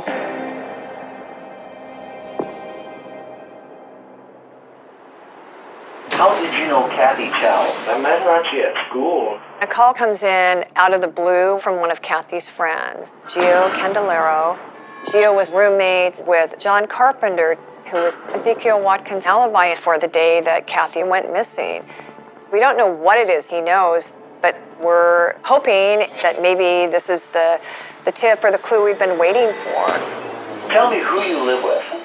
John Carpenter at his house. How long have you lived there? About 2 years, maybe. And how do you know Ezekiel? Just a friend of the group and a friend of John. You know, I pretty much consider them as brothers because they pretty much took me in while I didn't know English. So was Kathy part of that as well? Yeah, she was a girl. She was one of the friends of the girls that we all knew in a way. Now, let's go to the night that Kathy went missing. Okay, fine. I was in my room. Zeke decided to show up. As he's coming in, I see mud on his shoes and a big gash right here on his lip. Gio begins disclosing to us the night that Kathy disappeared, Zeke shows up back at the house after leaving, covered in mud, covered in blood. That was a game changer at that point. He was obsessed with John for a little bit, and the next morning, John's like, dude, he woke me up out of nowhere asking me for a shovel. A shovel. The information regarding the shovel was new information. What does Ezekiel need a shovel for? We have to just stop and question everything at that point because something clearly changed. So, what happened? Now the question kind of comes up, why you didn't call us a year ago? To be honest, it started hitting me way after I started noticing his mood started changing. He started losing control, like he started yelling and screaming for no reason 2 nights ago. He comes to the house And out of nowhere, she snapped and started charging at John. I was like, okay, that is it. I had it with you. I told him, I think I know what you did to that girl. And I told him, you came in my room with blood on your shoes, and mud all over your pants, blood all over your hands, and I gash you in the name. Like, how stupid do you think I am? And as I'm telling him that, he was shaking. He was trembling. And as soon as I'm done saying that, he left. In listening to what he was saying, a number of things resonated, knowing the background information we'd heard about Ezekiel and how he would become possessed and go into rages. So to me, this was Giovanni's confession. He'd been carrying information critical to a case and hadn't said anything. Did he deny anything? No, he didn't deny anything. That's the reason why I called you. That face that he gave me said everything, dude. That's why I was like, that's when my conscience started hitting me, like, in the heart. We went from deadlocked with nothing going on to all of a sudden having purpose in a whole new direction to go. We know that somebody in Kathy's circle of friends was really lying about things. So we wanted to try now and corroborate some of what Gio's told us. John Carpenter was Ezekiel's alibi for the night Kathy went missing.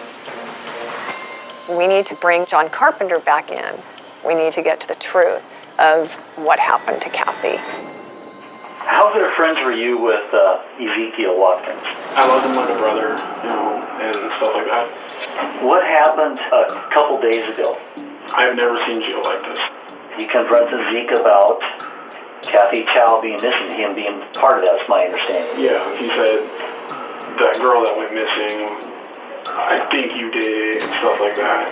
When he was speaking of it, Zeke started to get shaky, however, and he just kind of was silent then. When you have two different people giving you the same exact information, verbiage that was used, and the physical reaction, it's credible. So many things are running through my mind. The case is going to break, but there's a lot more work to do before we get there.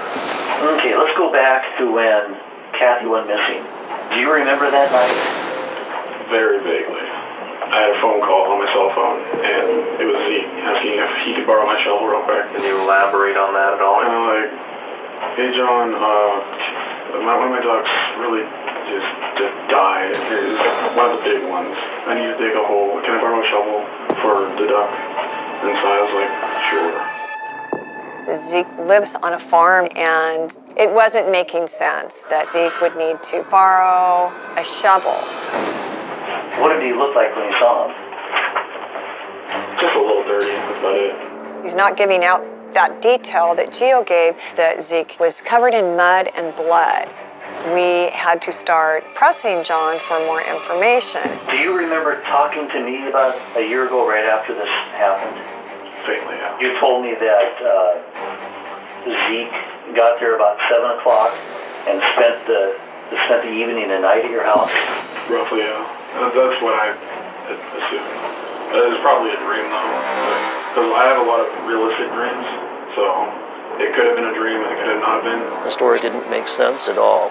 John mentioned having these dreams that things happen that are really realistic, which tells us that he doesn't want to implicate himself. Did you ask him about that? I mean, I can't imagine this happening and you not having a conversation with him about Kathy Chow, and what were you doing that night with the shovel? I don't really say anything about it. I do wonder where she is, though. John got the shovel for Zeke, and John lied to us about Ezekiel's alibi. So he knows that he's involved with this whole case, and at that point, he doesn't give up more information. Okay, that's going to end the interview. This changed from being a missing person report to a situation looking like it was indicative of foul play. We still don't know where Kathy is. We still have nothing other than circumstantial witnesses. Our strategy is going to be critical, and we have to do it just right. We had to find Ezekiel Watkins right away.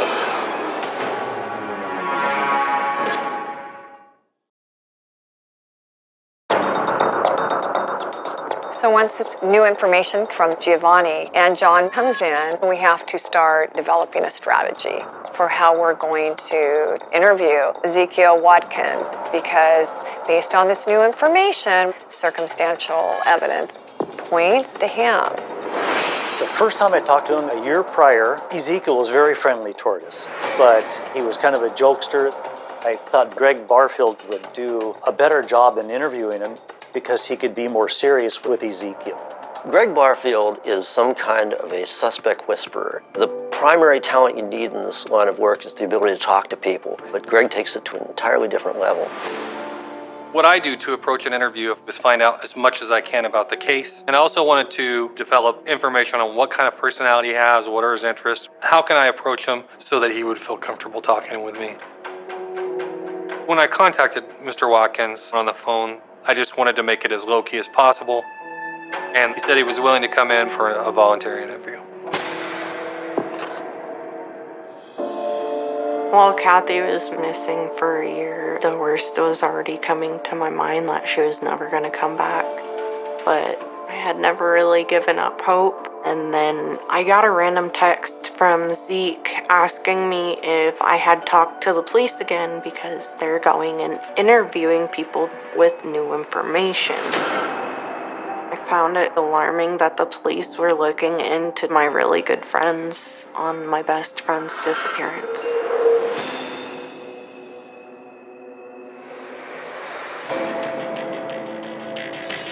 It is good to have somebody like Tanya by your side in the room. We both have the same philosophy when it comes to interviewing somebody. She's as patient as I am. You can't overstate how important that is, because all it takes is a detective getting agitated during that process to shut a suspect down.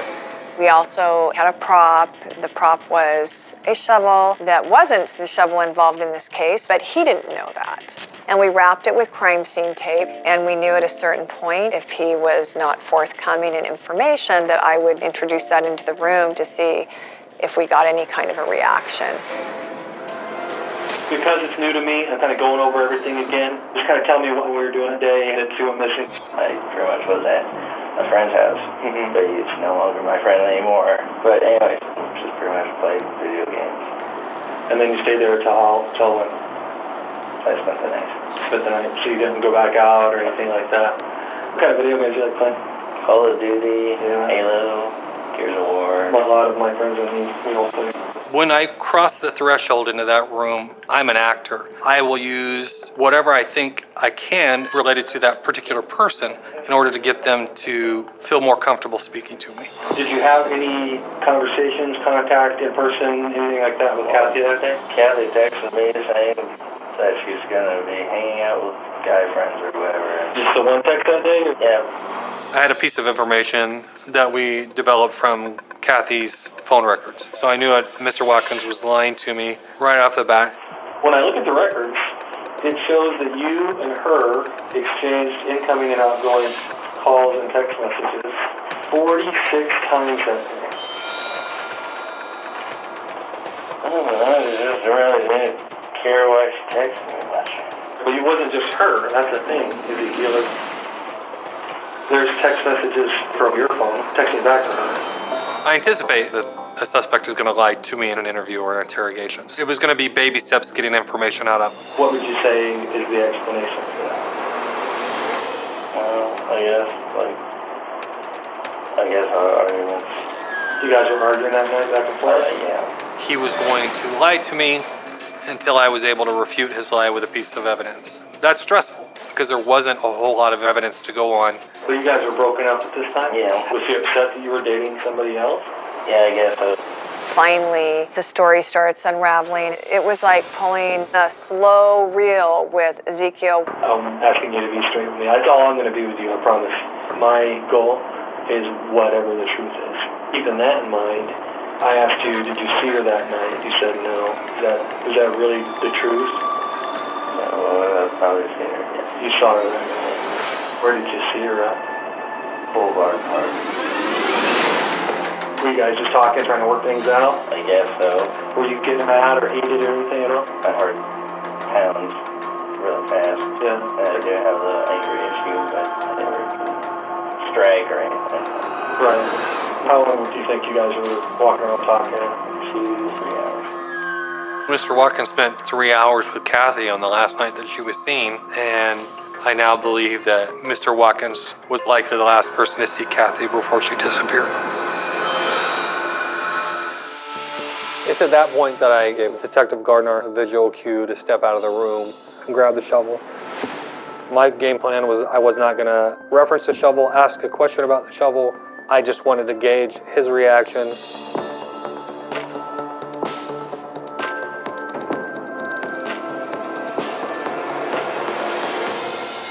That flinch in the eyes, that was a reaction that we wanted. If he'd had no reaction, we might have thought, oh, we're going down the wrong path. Did you call John?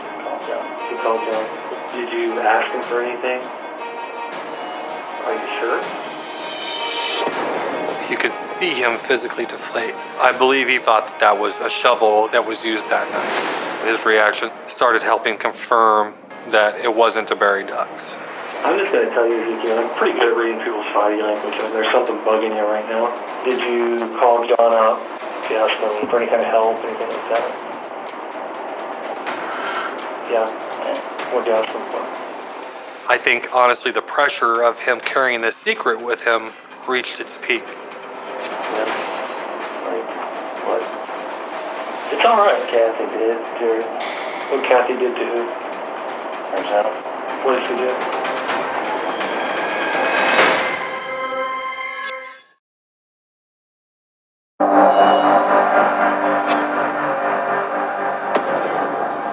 What Kathy did? Kind of like cut her or something. She cut herself? Where at? Throat. She cut her throat? She did it to herself? Okay. What did that happen?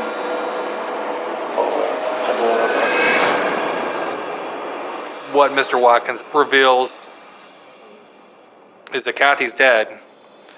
When I find that piece of information out, my number one goal is to find Kathy for her parents. If I could help resolve at least that part of it, that's what my goal was. But I know it's tough. But you know, we want to give some closure to her family. Inside, the adrenaline is running, but I can't show that. If it was an accident or if she hurt herself, I just talked to him about that. Were you asking John to help you with her? Yeah. Did he do that for you? He did? Yeah, dig the hole in there. How far down did you guys dig? He tells me that Mr. Carpenter has helped to bury Kathy's remains. This is different, obviously, than the version of events that Mr. Carpenter's already told us. So we don't know what his involvement is. John helped you pick her up and put her in the grave? Now, on the face of that, as a detective, that seems like the least plausible thing that anybody would do if somebody harmed themselves. Instead of trying to go get her help, I'm going to call a buddy of mine and have him come over and help me bury her body. It is very much shocking. Ezekiel, I have a hard time believing that your reaction is to call your friend, have him meet you, and you guys go and bury the body. It doesn't sit right with me. Now that we've established the rapport with Zeke, he's now throwing Ezekiel off his game. Did you get angry if something happened? I got angry, yes. Okay. What happened? I did, yes, pull out the knife. Okay. But eventually. So the next scenario was they were arguing, she took his knife, and then she came after him with it. Somewhat grabs it, lay on the ground, and then she sliced my leg. Okay. And then I guess I jolted and turned the knife around and stabbed her in the foot. He told us that he had killed Kathy in a terrible accident and buried her. I was just floored. This changed from a non-custodial interview to a custodial interview. Ezekiel wasn't free to leave, and Greg read him his rights. You understand those rights? Okay. Are you willing to continue to talk to me about this? Yes. You're being completely honest with me about this was an accident. again, what Mr. Watkins is telling me didn't seem plausible, that he had some kind of involuntary spasm and then stabbed Kathy in the neck accidentally. But what I do know at that point is that he can likely show us where her remains are. If you have a murder and you don't have a body, it's nearly impossible to get a conviction. Forensics, even a year later, will prove whether it's an accident or not. It was extremely important for us that he would lead us to where she was. Do you know where that's at? Would you be able to go back to? Because like I said, it's important for us to be able to tell her that. I can try.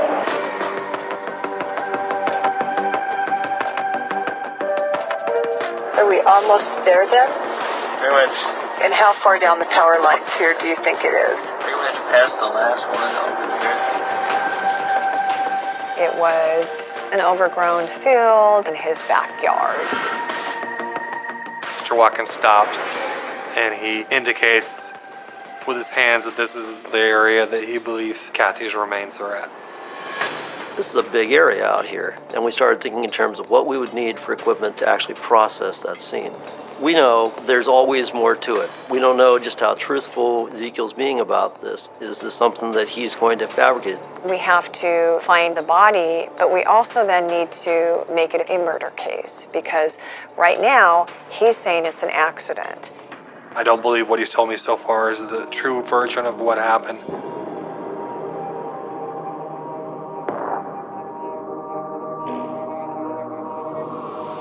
Ezekiel, so we talked about before, it's an accident, if something happened. It's not really an accident, right?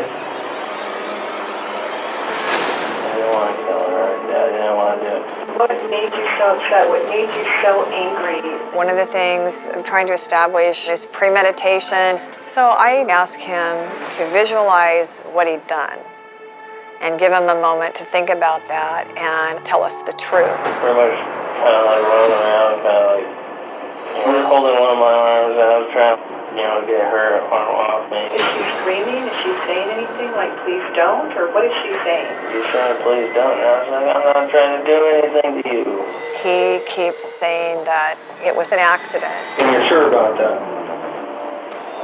I stabbed her throat through the knife, put pressure on her throat, trying to stop the blood.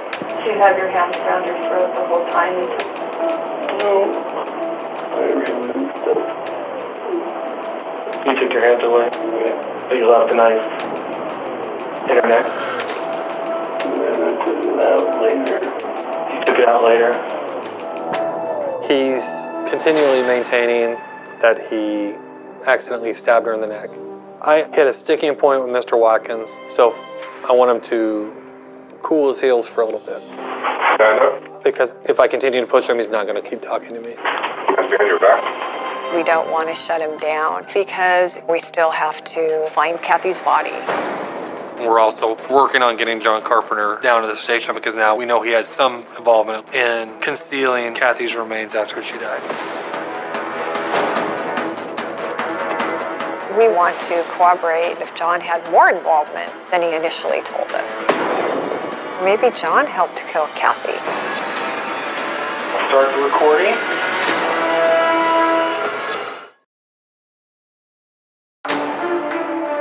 Hands behind your back. During this second period of speaking to Mr. Watkins after coming back from the field, he's sticking to his version of events, that he accidentally stabbed her in the neck. It doesn't ring true to me. Spread your legs. But we got enough evidence to take him down to the jail and we book him for investigation of murder. At some point during this time frame, Mr. Carpenter was brought back into the station. Okay, start the recording. But they don't pass each other in the hallways to see each other, and Mr. Watkins has no idea Mr. Carpenter is there. You provided sort of an alibi for Ezekiel by saying he was at your grandma's house. We know that not to be true.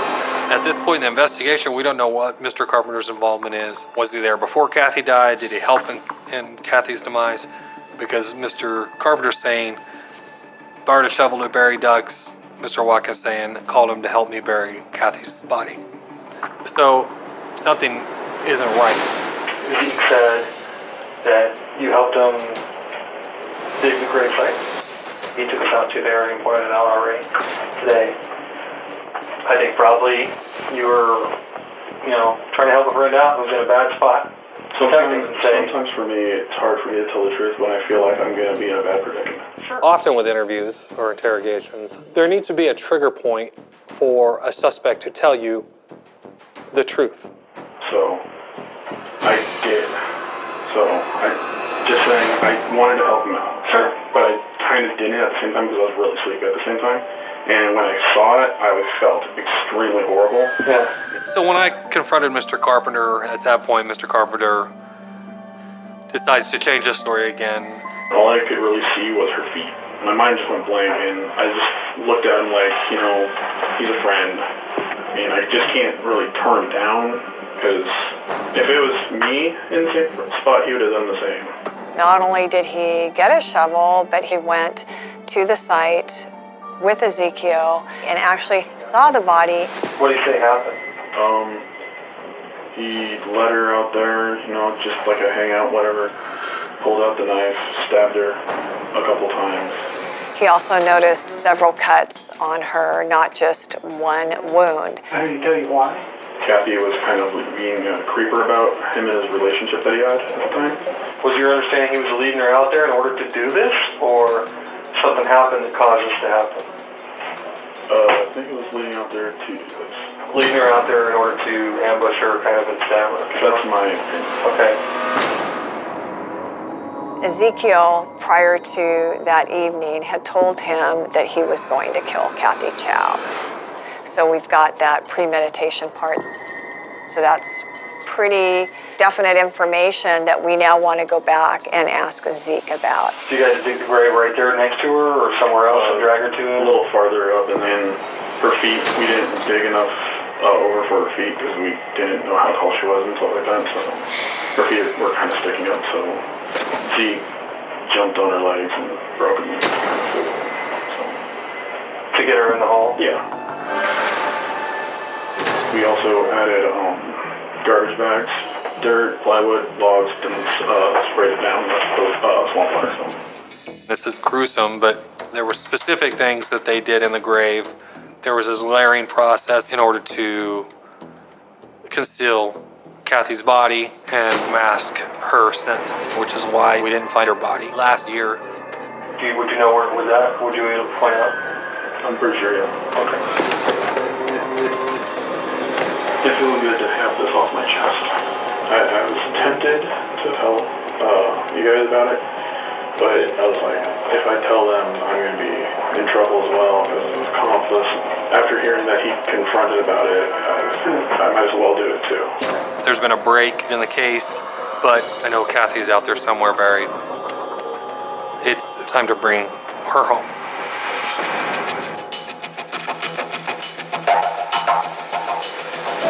It's over here. We'll follow you up. Not only the detectives, but literally every officer in our department, all the way up to the chief, is out there helping the search for Kathy's remains. John pointed out a slightly different location, a number of yards away from the spot that Ezekiel thought that he had buried Kathy in. He said he was a little bit west of that.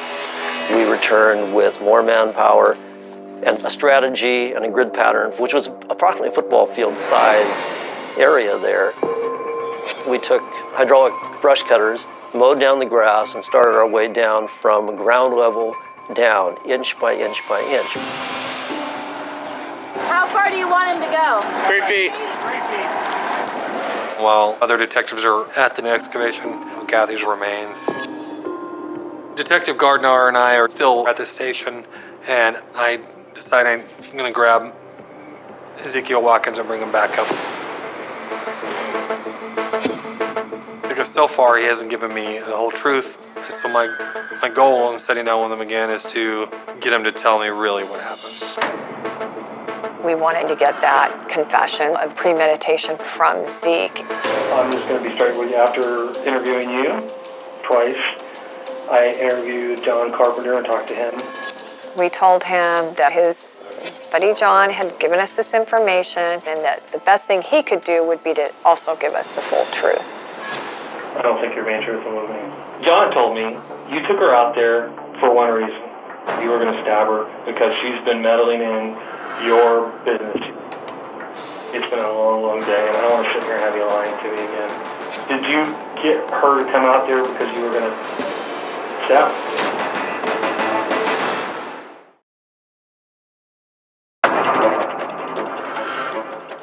Did you get her to come out there because you were going to stab her?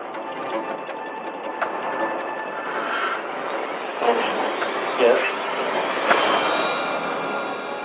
He felt that Kathy was making things difficult for his current girlfriend.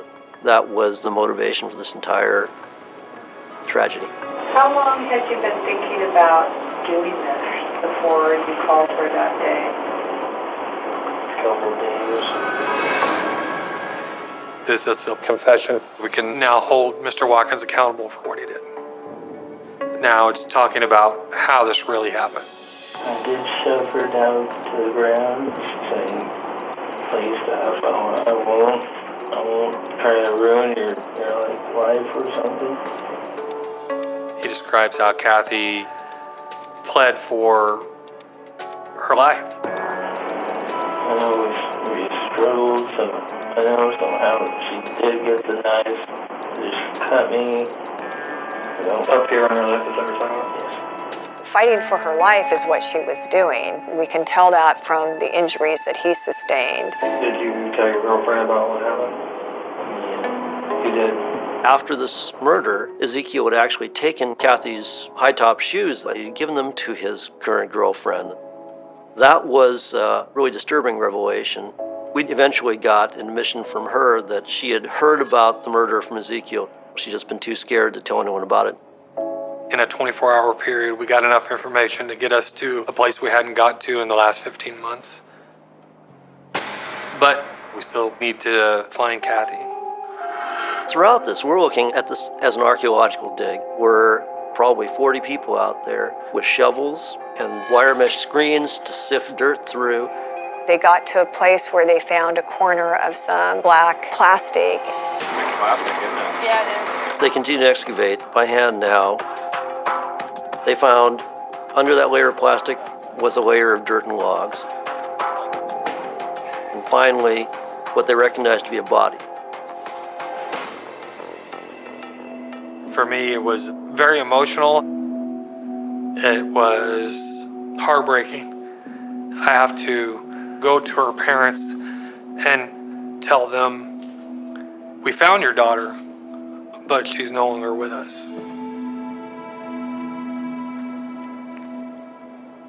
To see the pain on their faces, but the relief at the same time was closure for them and for us.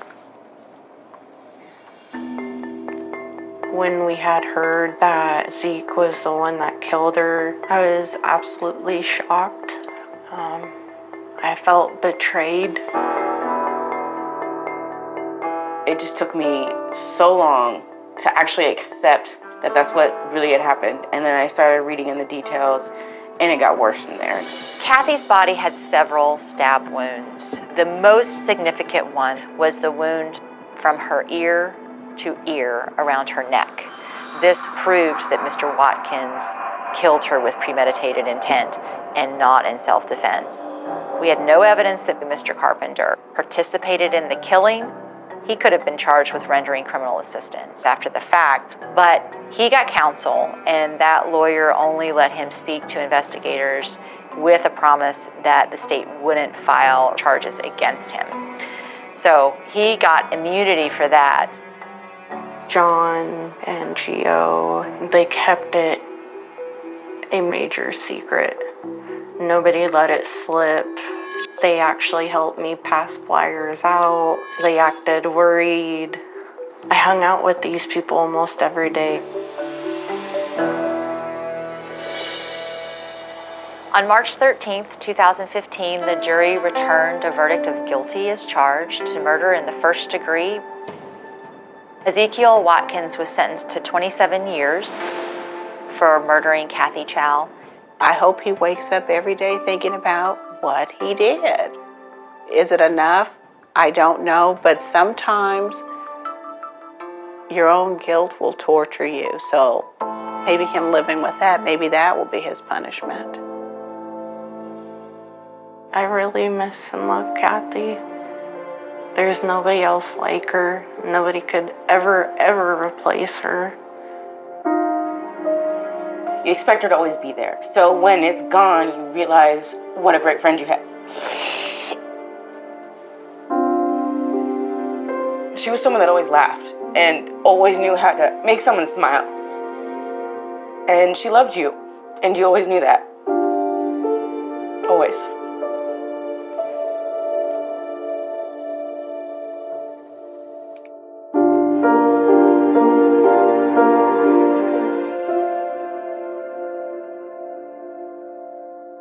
For more about Criminal Confessions, go to Oxygen.com.